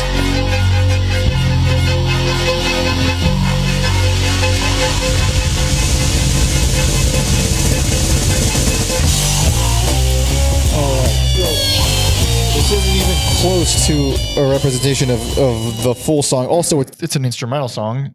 Mm-hmm. Will not be their last instrumental opener. Yeah. And Worsley's favorite. You're crazy. There's a couple reasons why. I mean, I could have gone to something else, but I gave it to this because out of all of them, this is the one where there were no peaks for me here. Everything I liked pretty much everything on the album, but nothing stood out. I was like, fuck yeah, I'm coming back to that song. Like not a single, like even though there's like, I can throw out a handful of songs that are like, oh, that's a good ass song. I enjoy this song. Nothing that even comes close to other albums. Also, that song, that opener, boy, does it fucking kick your ass and it feels amazing. But then it starts to dick around, and boy, does it dick around for a while. It just takes all the steam out of it for me. I lose it. Around 750, he's doing fucking Bella Bartok shit. That fucking early 20th century crazy experimental, super minimal. I'm like, fuck. I appreciate it for a little bit, but for the amount of time that it does it, I get a little bored. No, Larks, Tongue, and Aspect, Part 1. One of the greatest prog rock songs ever. Oh, hard disagree. I think parts of it are fucking incredible. I think other parts are unbearable. No, the whole thing rules. You're out of your mind. The whole thing rules. That's not a rule. 100%. I'm going down and dying with that one.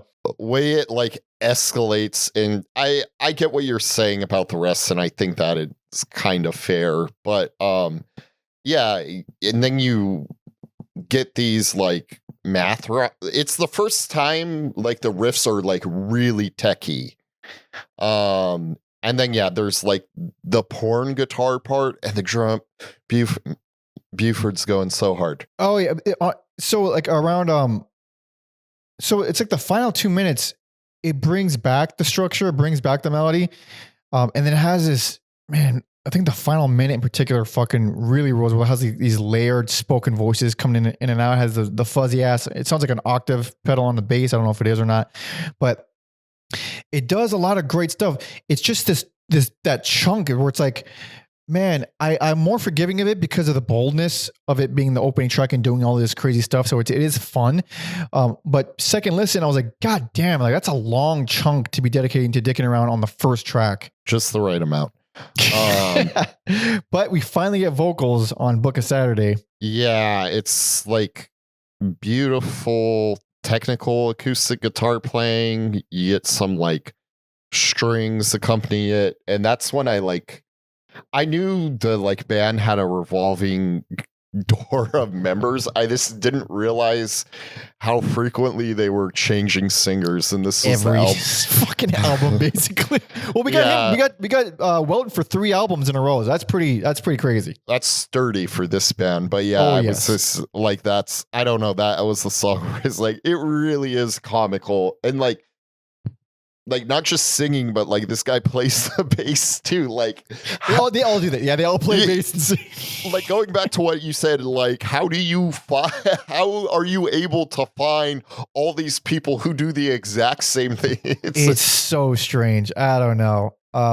As for Weldon's vocals, I like him. He has a little bit of I was gonna say Huey Lewis type of voice, but he doesn't sing like Huey Lewis. He just has like a little bit of gruffness, like there's a little bit of grit in his singing voice. But Book of Saturday is nice. It's no drums, but it's very clean. It's very complex.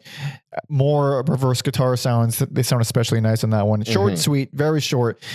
It's almost bizarrely short on this album. It's actually, it's every song is at least 7 minutes, except that one, which is under 3 minutes. Yeah, you need time for the 7-minute songs. So the 7-minute songs, for the most part, my favorites on the album is Exiles for sure. The title track is my favorite, and you get it twice. But Exiles is cool. It's very epic and somber, and I don't know if the drummer or if Buford's doing like flams or if it's just like his snare's really loose, but it's this interesting snare sound he has going on throughout the song. The violin's a big prominent figure in it, and it's not quite as bombastic as the previous songs in this kind of vein, but man, it's just wonderfully written. It's got great soundscapes. The production is very well done. It's a wonderful fucking song. Absolutely love it. Easy Money is one that I was convinced I didn't like, but both listens, I was like, I don't like this. And then as it went on, I'm like, all right, yeah, I like it. It's a good song. This is like the jammy shit. They're officially into jam territory. They're a jam band now. Yeah, there is some like very unique drum beats going on with the percussion that like complement each other. It's like you said, it is the most jammy. There's some wacky guitar playing, but let me tell you, the closing 2 minutes of this song are some of the most satisfying things in music. Oh yeah, totally. So it's like it sticks with, if I'm not misremembering, it sticks with the same bass line, but then it adds these guitar lines that completely change the feel of it entirely. They open up that bass line in a totally different way. Wonderful. Final 2 minutes are great. And even the big, long, loose, jammy stuff, which I'm typically like, I would say, I can't say I'm not a fan of it because when it's done well, I love it. But even then, it's like, I don't like the initial, like when he's doing like the scat vocal thing, whatever the fuck, the vocal sections, I'm not too big on those. I thought that was kind of corny, but the jamming stuff, it's like, yeah, it goes on long enough for it to start to settle in and feel good. So it's not a favorite of mine, but I am into it. I think the weakest thing on this album though, is the talking drum. It's yeah. Pretty meandering for about the first 4 minutes, 30 seconds. There's like these bongo drums that kind of like they're in the background and the volume like revs up a little bit. You get these like Middle Eastern strings and like a groovy bass, but it just kind of overstays its welcome, but I will say it does get more interesting around the 430 mark. It's like the slowest fade in rock history. I mean, it takes literally like 4.5 minutes to fade, and it does it. I'd say if it was trying to go for a buildup effect, it doesn't really feel good. No, it doesn't. I think you could get that effect being way shorter. Yes, definitely. It's too long and repetitive for its own good. I don't mind it. I don't love it by any means, but I'm cool with the little campy evil bass line. I think it's kind of neat. It's simple. It's kind of like, it's in the same ballpark as, what's the song you didn't like? Where is it? Devil's Triangle. Yeah. Where it's like, it's one of the rare instances where they stick to one riff and the whole song is just that one riff. And then the title track part 2, I prefer this one, to the opener for sure. Because there's less dicking around. Yes. But yeah, I mean, there's just so many, it's so nutty. This is the era where they get just fucking nutty. What is it? The bass drum combo. It's just it's a transitional riff at 145, but it's like that fucking crazy little thing. You're just using that to bridge between two sections. It's crazy. It's so cool. Madness. It's madness. You could also hear slight motifs here. Like you're going to hear parts of this song develop into songs from on the next couple albums. So it's kind of interesting having heard like the later stuff first, and then because this is the first time I'm hearing this, and then hearing like little pieces of what would be fully developed later on in this thing. So I still don't love it at all. I mean, I'm giving this worse than least favorite just because, I don't mind all this. I'm not hating on this album. I think parts of it are fucking very cool. Just nothing grabbed me. Nothing stuck out as like, fuck, that's amazing. Everything was just like crazy, cool, fun the whole way through. It was all kind of like just a steady stream. Whereas other songs, even if, or other albums, even if it's like, they're dicking around way too much. I fucking hate that. But then they'll have a song that's like, that's incredible. And it just kind of, it sort of evens out for me that way. This one just didn't grab me in any particular way that much. Despite the fact that like Exiles is your favorite, I think the title track for me is doing a lot of I get where you're coming from. I think the title track 1 and 2 is doing a lot of heavy lifting here, but I think Exiles and Easy Money are just cool enough to put the album over for me. So that's another interesting thing when you look at all these albums.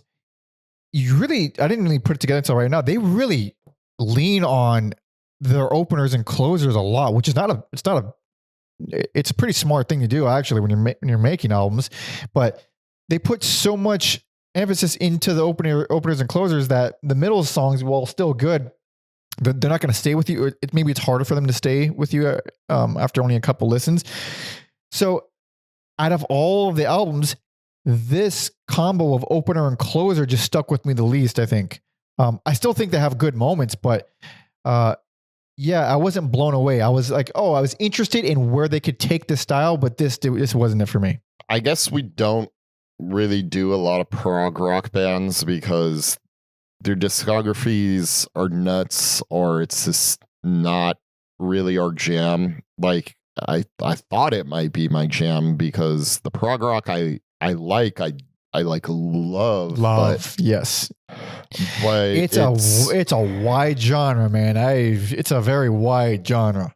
It's arguably, I mean, I guess it's just humans, but it's arguably the genre with like the most pretentious douchebags in it, and I get why they're drawn to it. You know, it's these long thought out concept albums, but any medium, any art, anything where part of it is like taking yourself very seriously, it's gonna be that's a fucking tightrope walk. It's easy for me to just like fuck off, get out of here. I mean, who cares with your fucking when they put so much of themselves into it and they care so much and they can't fucking relax or joke about it or just, take it.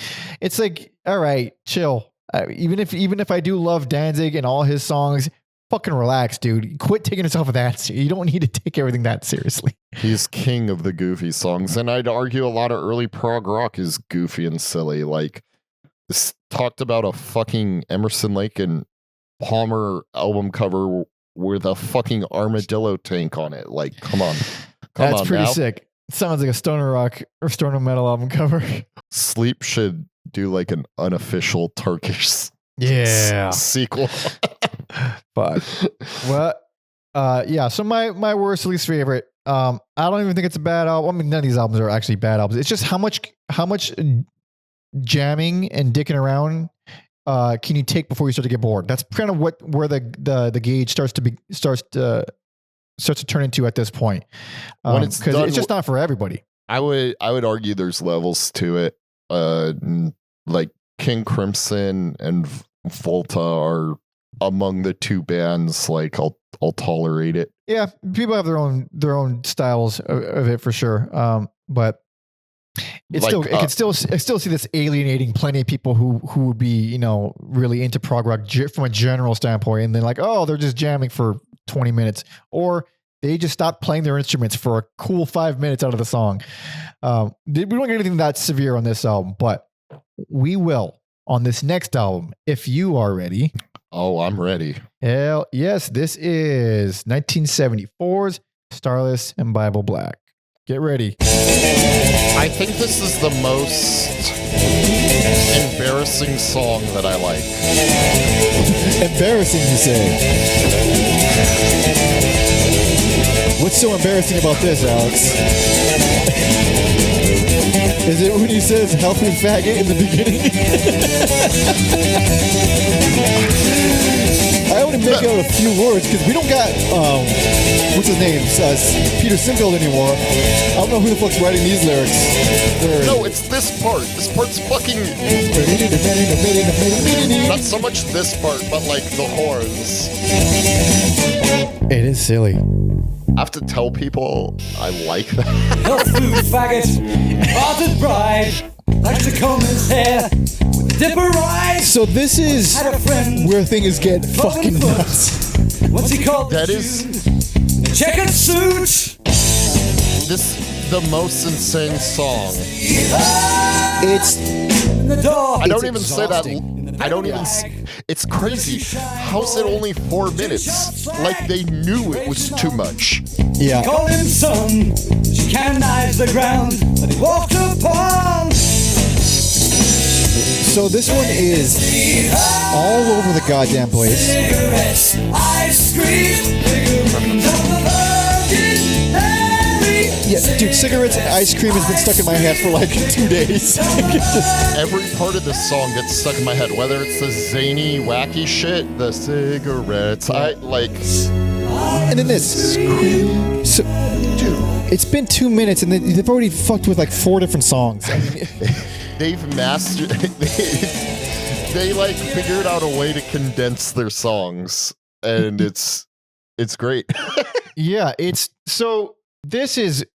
So the guy, nuts. The lyricist is what's his face? Richard William Palmer James, who Richard Palmer James, yeah, would go on to form Supertramp. Really? Yeah. Oh, interesting. Oh, huh. Well, that's fucking nuts. So many crazy. I guess when you burn through musicians so quick, you're gonna have a lot of connections. The thing is, exactly. He's not even playing on the album. He just wrote all the lyrics. It's just so it's just so odd. So I was debating giving this one worst, but I would turn off my phone and computer. Here's the thing: you'd be offended by that. How could you be offended by that when you look at the fucking title track? How could you defend the title track? It's zany. It's embarrassing. Oh wait, hold on. What the title track? The 9 title minute track. Pile of shit. I spit on my mic. That's what I get. No, you're crazy. What about that is redeemable? I mean, honestly, that's the most boring song in this entire era. where am I? Sorry, my. That's actually not true. I don't even agree with that, but it's one of them. I would say it's one of the most boring ones. No, it's one of my favorite closers. No, not the closer. The title track. Sorry. Too many. Let me look at something that's not a fucking mess. Okay, before the closer. Yeah. Oh. All right, I get where you're coming from. It's the most noodly, it's the most free-forming, and it takes about 5 minutes to get there. Yes. But Thing is, when it gets the... Go ahead, I'd rather sorry. listen to that than like the talking drum, though. Fuck. No. So, well, maybe. Because... So it takes almost 5 minutes to get going. The thing is, after it gets going, they're just jamming and dicking around. The drums don't come in until 5 minutes. Like that's how long. I mean, it's full dicking around. Maybe that's cool for some people, not for me. It's cool for me. Cause I agree that I think it's definitely the weakest on here, but like the rest is so fucking cool to me. Yeah. So aside from like the final 10 seconds of the title track, which I thought was like, oh, that's cool. Too bad the song is literally over. But so there's other things that I'm not so big on, but there's the highs here, or what I was talking about in the last album where I didn't get any like real, the highs are here. I fucking love some of these. I mean, dude, the Night Watch is fucking amazing. Trio is fucking amazing. Even the fucking closer Fracture is fantastic. I mean, there is a lot of good shit. It's wacky. It's the wackiest thing we've gotten yet. I've only listened to one album after so like part 2 will mostly be new to me except for one album. Same. But like Night Watch does feel like it's like their farewell to doing fantasy music a little bit. It's like one of the nerdiest, most fantasy driven lyrics to me. But yeah, the guitars and the Mellotron are so whimsical. Speaking of the Mellotron, starting at this era, they're still there. They're still on every album. They are way, way buried in the mix compared to before. It was like it was a solo instrument. Like he was like, this is the Mellotron part. Now it's just even in songs where it's kind of like the main melodic driving force, it's very, very subdued and more subtle. So I don't like that choice as much because it feels more like a keyboard, like a synth layer. You don't really hear the character of the Mellotron, but it still sounds nice. Night Watch absolutely rules. I think I was better on it on second listen, but I wasn't too big on it first listen. Was Lament, because it's like this also like the crispest the production sound. It's very crisp. It's very. I mean, honestly, all three of these albums really do pack a punch. But Lament, it's like it's an odd one because it has these strange, ugly chords, but it's produced in a way that's supposed to feel pretty. And then the violin and Mellotron comes in. So it's like, it's adding these beautiful layers. It's trying to present it as pretty, but it is a very ugly chord progression. It's unusual. It's feels good the way it's performed. And it's very interesting, but I don't actually enjoy any of the chord changes there. I like Lament a lot. I think on previous albums, I'm this, track 2 on a King Crimson, or not necessarily track 2 because sometimes one bleeds it, but like, for lack of a better word, the second song on a King Crimson album is that I Talk to the Wind spot. And I think on previous albums, Lament would have stayed firmly in that somber, pretty lane, but the ugliness, the like dark turns on it, like makes the song for me. It does make it a little bit more characteristic. It definitely separates it from just being one of the pretty songs on a crazy album like they've done plenty of times. We'll let you know. It's an odd one. I do like it though. It has a really, really moving atmospheric intro, and then this plucky ass bass comes in and gets rolled. They kind of dick around a little bit, and it's very formless and it's very ambient, but it's still pretty cool overall. There's something nice about it. Yeah, it's very jazzy, but there's no saxophone or horns interesting enough. But yeah, once like the bass and the drums get funky, like I love that part so much. Totally. And I briefly mentioned trio. God, man, it's that violin fucking rules just beginning to end, man. I love that song. Love it. It's one of their like not like cinematic sounding in terms of epicness, but it's a song that sounds more like something you'd hear in a score for a movie. Yeah, there's like an eeriness to it, and the strings feel like they're kind of like, I don't know how else to describe it, but I'm just like if you're watching Crouching Tiger or something, it sounds like strings from like a beautiful like kung fu movie like that. Yeah.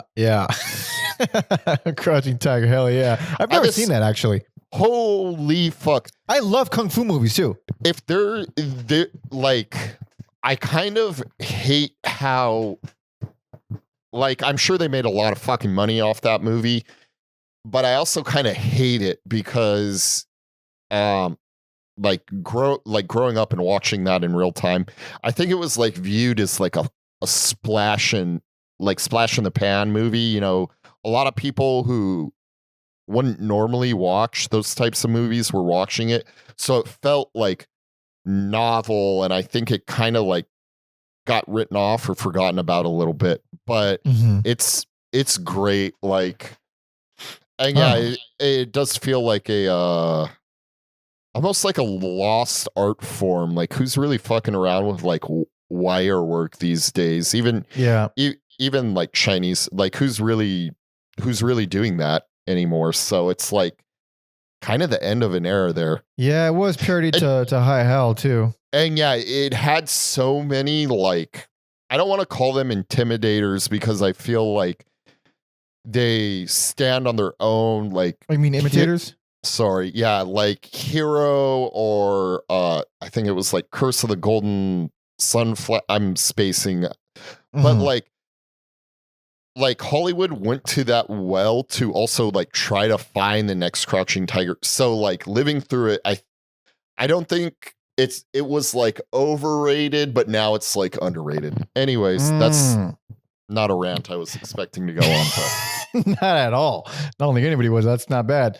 The Mansour let me down. I do like the song, but it feels like the intention behind it was to do something, and that left me wanting. It just cuts it. It ends as though the song was interrupted. Like, yeah, I get what you're saying there. Yeah, it doesn't really take off. It's a very cool. I mean, it's cool stuff on it, but it feels like they didn't write the full thing. They didn't finish it, so they just we'll just make it so it's like a cute Jodorowsky ending, and we'll cut it off right there. Yeah, I do agree with that. Yeah, there is like I think for me, this is probably their most jazzy album. Oh, right. And again, this is talking about the albums we're talking about today. I don't know what the future holds. So yeah, I think this is like the one most rooted in jazz, and I think like you definitely get that with I think Fracture's one of my favorite King Crimson closers. It's pretty crazy. That one, how long is this fucking thing? Long, super duper long. 11 minutes. 11 minutes. It's 11 minutes that it does leave a good, I mean, for me, it left a good taste in my mouth. Because it is fucking crazy and jammy, but it's so interesting. It, like, I think the title track, to give you some credit, it takes to, like, Fracture's a lengthy song, but you also feel like they got straight to the point with that song. Yes. Even though it turns and you get these great peaks and valleys that it takes you on, but like that's how you write a fucking 11-minute instrumental song. it keeps moving. It just keeps constantly moving and changing. There, what is it, around 540 when the drums come in? I mean, they feel fantastic, and it has one of the craziest riffs by far. I mean, some of the guitar work on this album, I mean, they're just such strange, crazy riffs. I'm so used to hearing, shredding through an electric guitar with all the effects on, but I think around like 250, you get this I'm sure there's some effects on. I'm not a guitar guy, but it sounds clean to me. It's like clean shredding. It's very interesting to my ears. That's a very cool section. It's very fast, very kooky though. Very kooky. Yes. Watch. It's King Crimson. Yeah. I mean, it's so cool, and there's a lot of wacky wah on here, a lot of wah on the guitars. It's very affected song. There's a lot of effects all over it, but it's just fucking bananas. I mean, it's so like the opener is a lot more silly and kind of, it's still crazy and zany, but it feels more the closer feels a little bit more constructed, a little bit more aggressive and less. It's still zany, but it's not quite as that first song is pretty funny. There's no it's objectively the greatest thing ever, but also, like I said, the most embarrassing thing ever. It is a wild ass song. Yeah, I think the zaniest thing on here is the Flintstone xylophones, which is still cool. Still works in the context of the song. It still works in context. But there was something about them where I was like, is Fred Flintstone bowling right now? Yeah. Fucking goddamn. But we're on to the final. Oh man, the final album. We did it. We fucking did it. You know what? I thought this was going to be 3 hours. Oh yeah. I'm really proud. I'm really proud. I mean, so yeah, we definitely not making it 3 hours, but it is 7 albums that we managed to turn into 2+. So it's still, we do our thing. It's still long. This is same year, 1974's Red.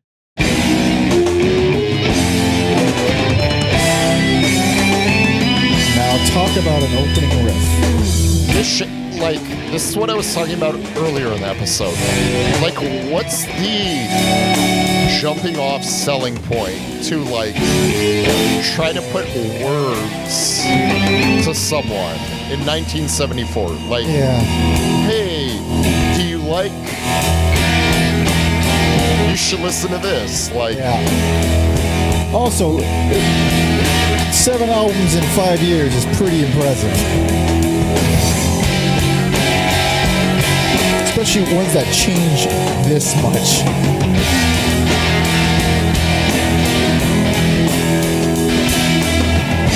So now the band is down to a 3-piece.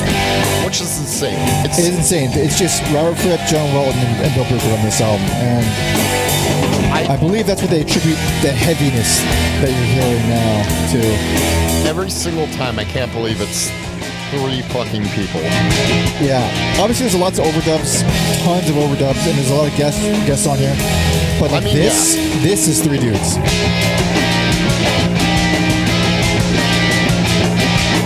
Yeah. Just wonderful choices all around.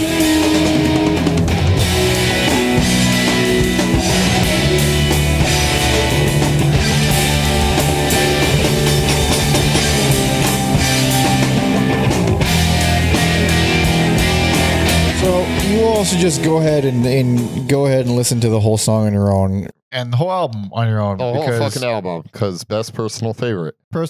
This is the album that has, and I mean this, not left my regular rotation since I first heard it in 17.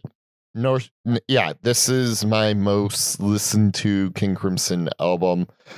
It's, in my head, the most legendary. When I heard 21st Century Schizoid Man belongs on this album more than it belongs on the first album. I don't agree entirely, because there's a certain character that the aggressive songs here have that's way more bitter and ugly and agree. mean. Yeah. I agree, but this is what now being older, I know what the band is and like it for what it's, but like, yeah, it's gritty, it's mean, there's a leanness to it. We still get violins and saxophones and stuff and a fucking oboe, because of course we yes, of course. But even still, the songwriting here. So the reason why so it's weird when you compare this to the two albums before, is because it feels light years ahead of it, because the stuff before this was very improvisational and jammy and crazy and kind of all over the place. This all of a sudden feels like concentrated, crafted, with a theme to it. Like, you listen to the title track and listen to One More Red Nightmare, and they're completely different songs, but you feel that they're like sisters. You feel it's like sister songs. You feel it. They belong in the same album. They need to be there. Whereas you do the same thing with Fallen Angel and Starless. They're completely different songs, but they feel like they belong together. So you get this overall wholeness to this album that's not nearly as chopped up and sporadic as all the other ones. And really, like, this is one of the greatest prog rock albums without a question. I mean, this some of the, I believe, I'm going to go into more detail after, but these songs are like Fallen Angel. If I had to pick a favorite King Crimson song, it would be Fallen Angel. I think it's one of the greatest songs ever written. And I say that, I try to say that once in a blue moon. I really mean it. One of the greatest songs ever fucking written. I will never get tired of that song. I've heard it hundreds of times. I love it more than my own child, who I've not had yet. Everything on here is so unique. I don't think I ever listened to any album and go, oh, that sounds like Red. And then, yeah, Fallen Angel is just like, it's in that ballad spot, but it takes perhaps the darkest turn of any of their ballads, and it's kind of noisy, and the fucking horns just take it over the fucking top. So Fallen Angel is a perfect song, and it's a perfect song from writing, from melody and writing, and also from construction or arrangement standpoint, because it's so perfect. And I look at that as like a model of like how to pace a song so beautifully and perfectly, because it opens with this lovely, gorgeous passage, acoustic, ballad territory. Then it goes to the dark, evil, sad, angry part. And then it's a really fucking great riff there. It's this really, you can develop it. They develop their riff. They go, they do a lot with that one loud riff. And then they go back to the clean section. Okay. Like, all right, fine. Loud, quiet, loud. But it only hangs there for a little bit. It goes back to the loud section. Loud section is now slightly different. It's a same riff. They add a tail to it, changes the feel of it completely just by adding a little tail to the same riff. And then they develop that until the end of the song. So it's like you take each of these four sections on their own, they're wonderful, but you put them all in a row and it's like you're watching a movie. It's a perfect fucking song. I mean, goddamn, I could talk endlessly about Fallen Angel. I mean, yeah, I think all these are perfect songs. I don't even, some people will say I'm not really doing my job, to which I'd argue this isn't a job. I don't even have words to describe the things I'm like hearing on this album, and like this sense of like passion or like soul crushing thing. And like with Fallen Angel, it's like soul crushing. But I knew you'd come in with the more technical terms. Well, I've only heard the song so many, like 1,000 times, so I've thought about it a lot, at least. I guess that's also like our two brains, where like you've like thought about it and like deconstructed it in your head, where every time I've listened to this album, I'm just like in awe of it. Yeah, it's so crazy. So you look at One More Red Nightmare, which, it opens with this very ugly riff, very similar to the title track. But then it gets very like jazzy, and the saxophones are very jazzy, but the whole the whole breakdown section at first time it happens is at 2:30. It happens again later on the song. It's this section that just sort of keeps going and going and going and going, and the bass carries so much power in it. The saxophone is going apeshit. It's doing it's soloing all over the place. It's just a killer song. Another one that kind of it goes. It's almost like a circular song. It goes on this long journey and it laps and it gets back to the beginning and then it repeats. It reminds me of some of the way, reminds me of the way some of like later era death songs were constructed, where it kind of goes through this what would you call it? This like regiment, and then it repeats to the very beginning. It repeats the regiment. It's a very interesting. It's an interesting arrangement style of song, but it's just so fun. Yeah, that one's my favorite on the album. It's this really completely mind bending and mind melting to me, like start to finish. Yeah, it's one of the greatest prog rock songs ever written, and I don't think I would like realized how informative this song was to like my taste in music going forward. Like there's like pre-read and post-read, and it's what's the word I'm looking for? Because I'm stupid. It leaves a large shadow that like it's probably always there in the back of my, like listening to Mastodon. There's like things where I'm like, oh, like I come back to Red, and it's like not necessarily sounds, but like they're definitely pulling from that. Yeah, where the way, yeah, it has influenced my taste with all music across the board. It has influenced absolutely my own writing of music for sure. Yeah, the thing, this is one of the, it's such a memorable album. The way it kind of digs its hooks into you, because each song is so unique and it's so, I mean, memorable is not even enough of a word. It's like, it's just truly unique. Truly, they grab you. They're fucking really cool. And they make you feel stuff too. They all make you feel stuff. The only reason this didn't get best is because Providence. That's literally the only reason.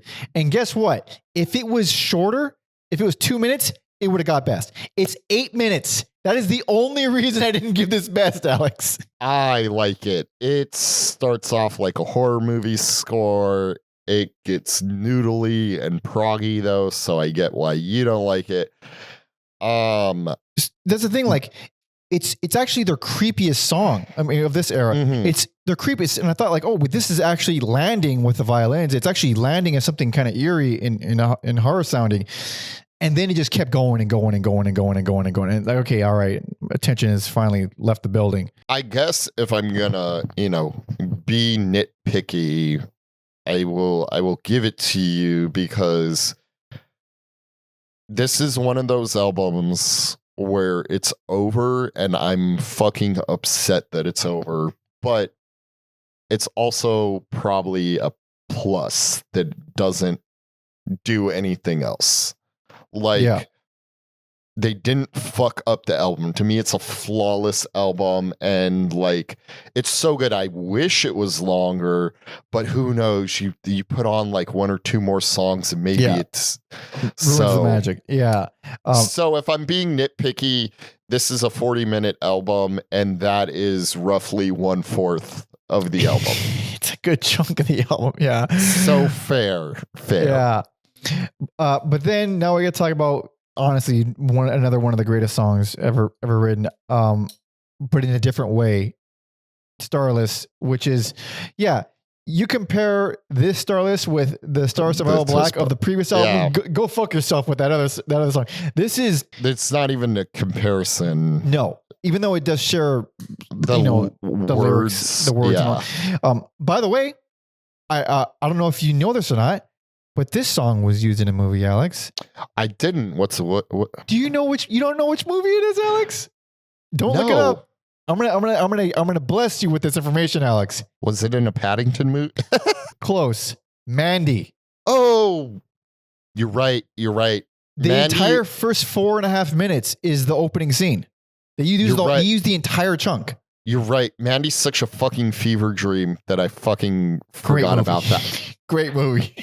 I'm due for a rewatch on Yeah. Mandy. Also, he's not in this era, King Crimson, but it is criminal that in Guardians of the Galaxy 3, there's a scene where the characters are talking about music, and Adam Warlock says he's partial to Adrian Belew. Adrian Belew, yeah.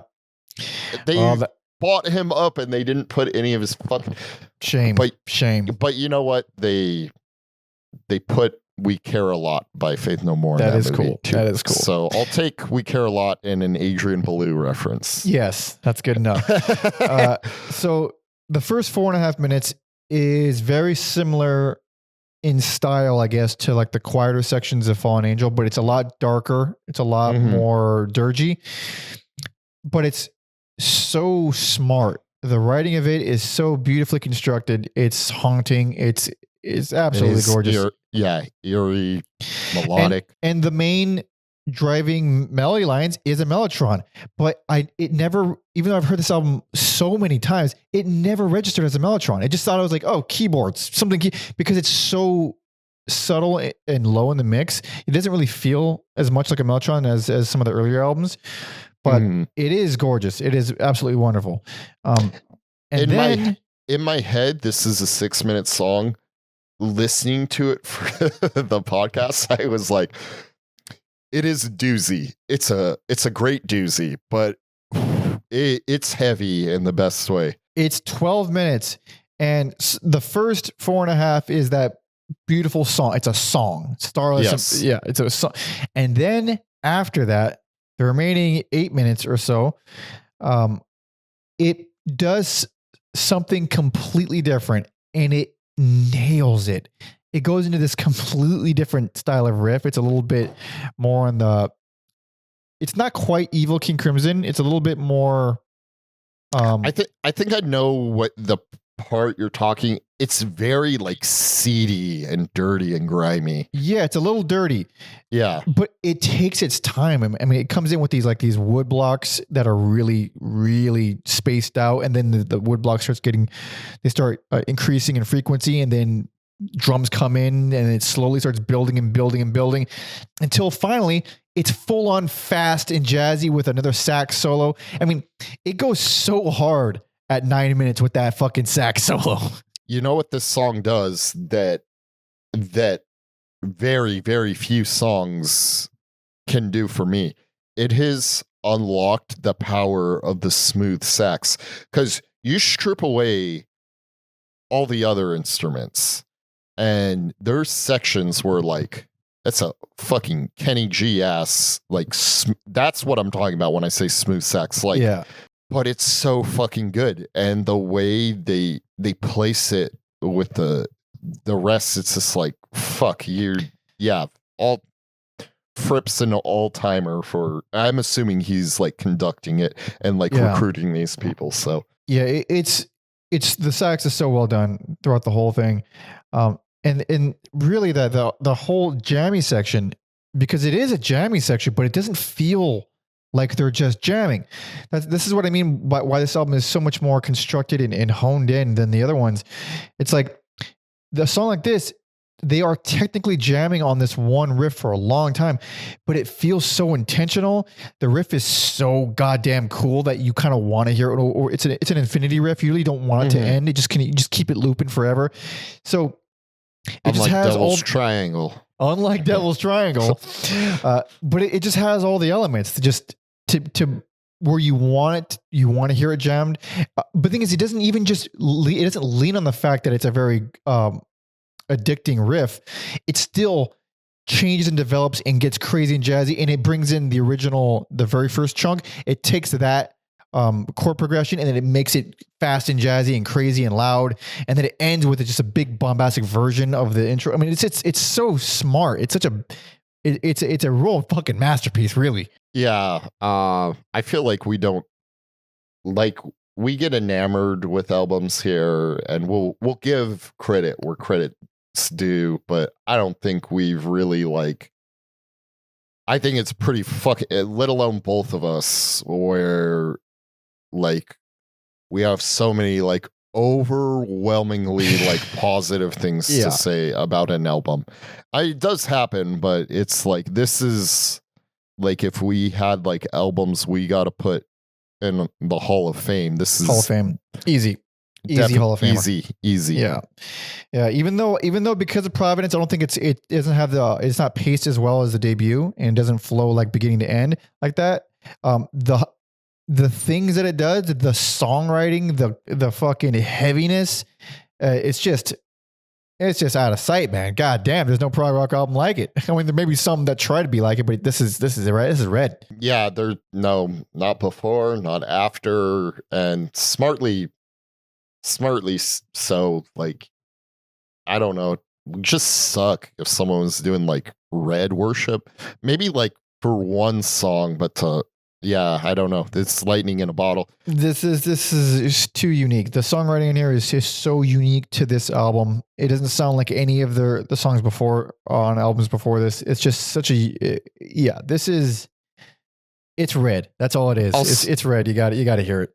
Also, I think it's funny that the album cover is exactly the same as Thin Lizzy's Bad Reputation, and they're is it really?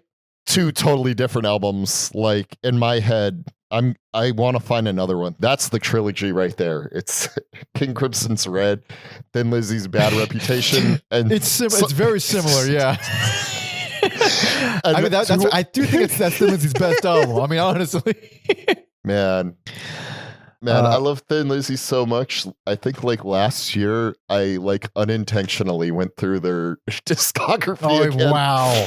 Just like for fun, like not any timetable, just like listen to this, listen. They are one of the greats. Check out that episode from forever ago. It was episode 50. I mean, that was a while back.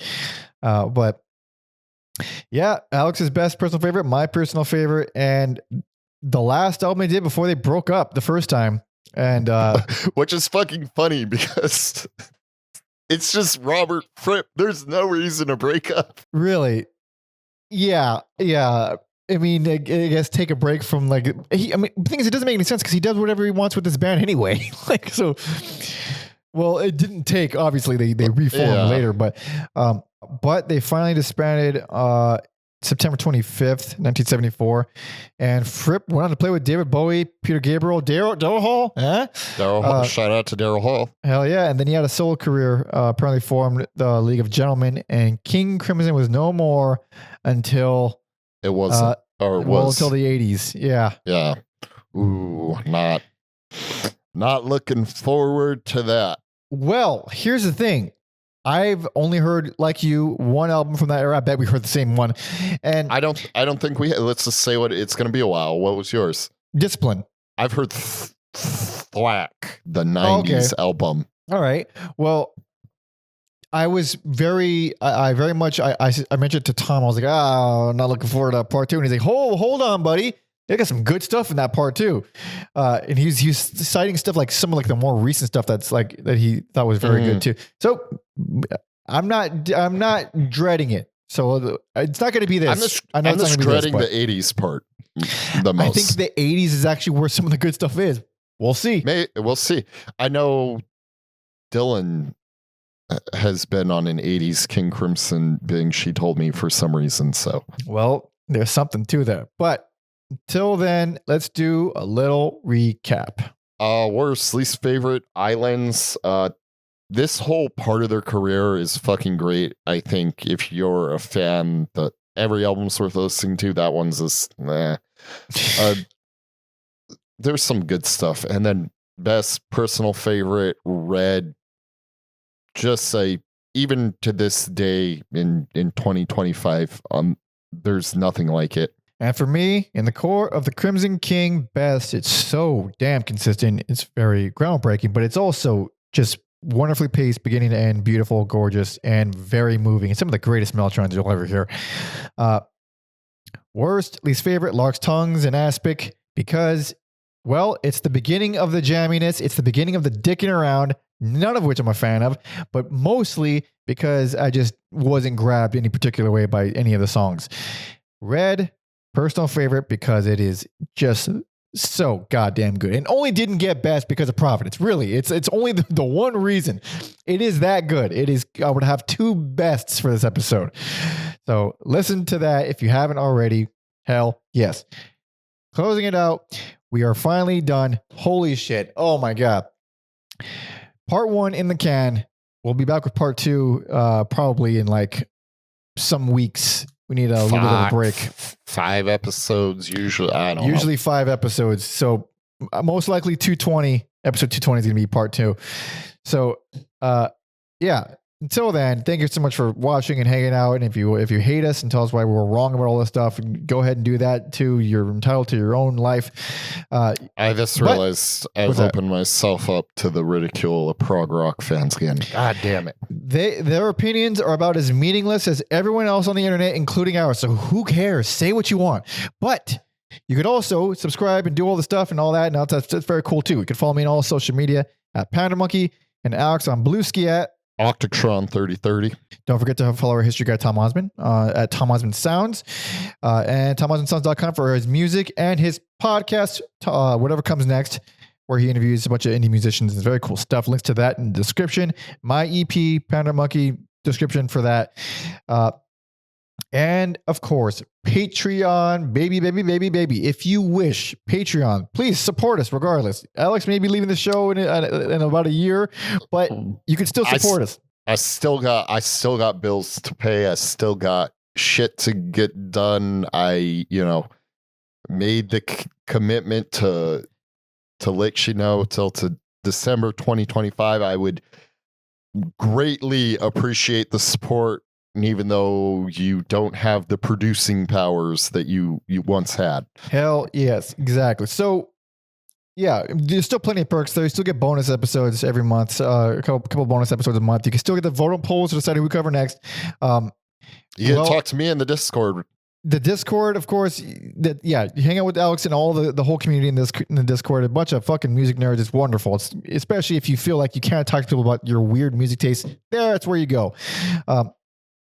And yeah, you can see our schedules in advance if I didn't say that already. If you're tier 2, we're no longer accepting requests. No more requests as of now, as of this episode, no more requests. But tier 2 could still request any amount of bonus episodes for us. We still do a bunch of bonus episodes based on requests from patrons, based on random things that we want to listen to.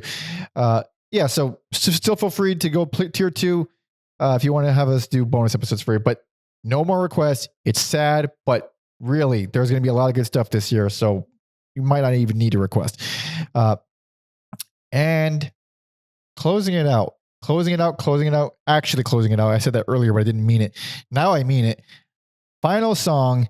What are you feeling? It's one song and one song only. That's One More Red Nightmare. Of course. So thank you so much for listening and watching. See ya.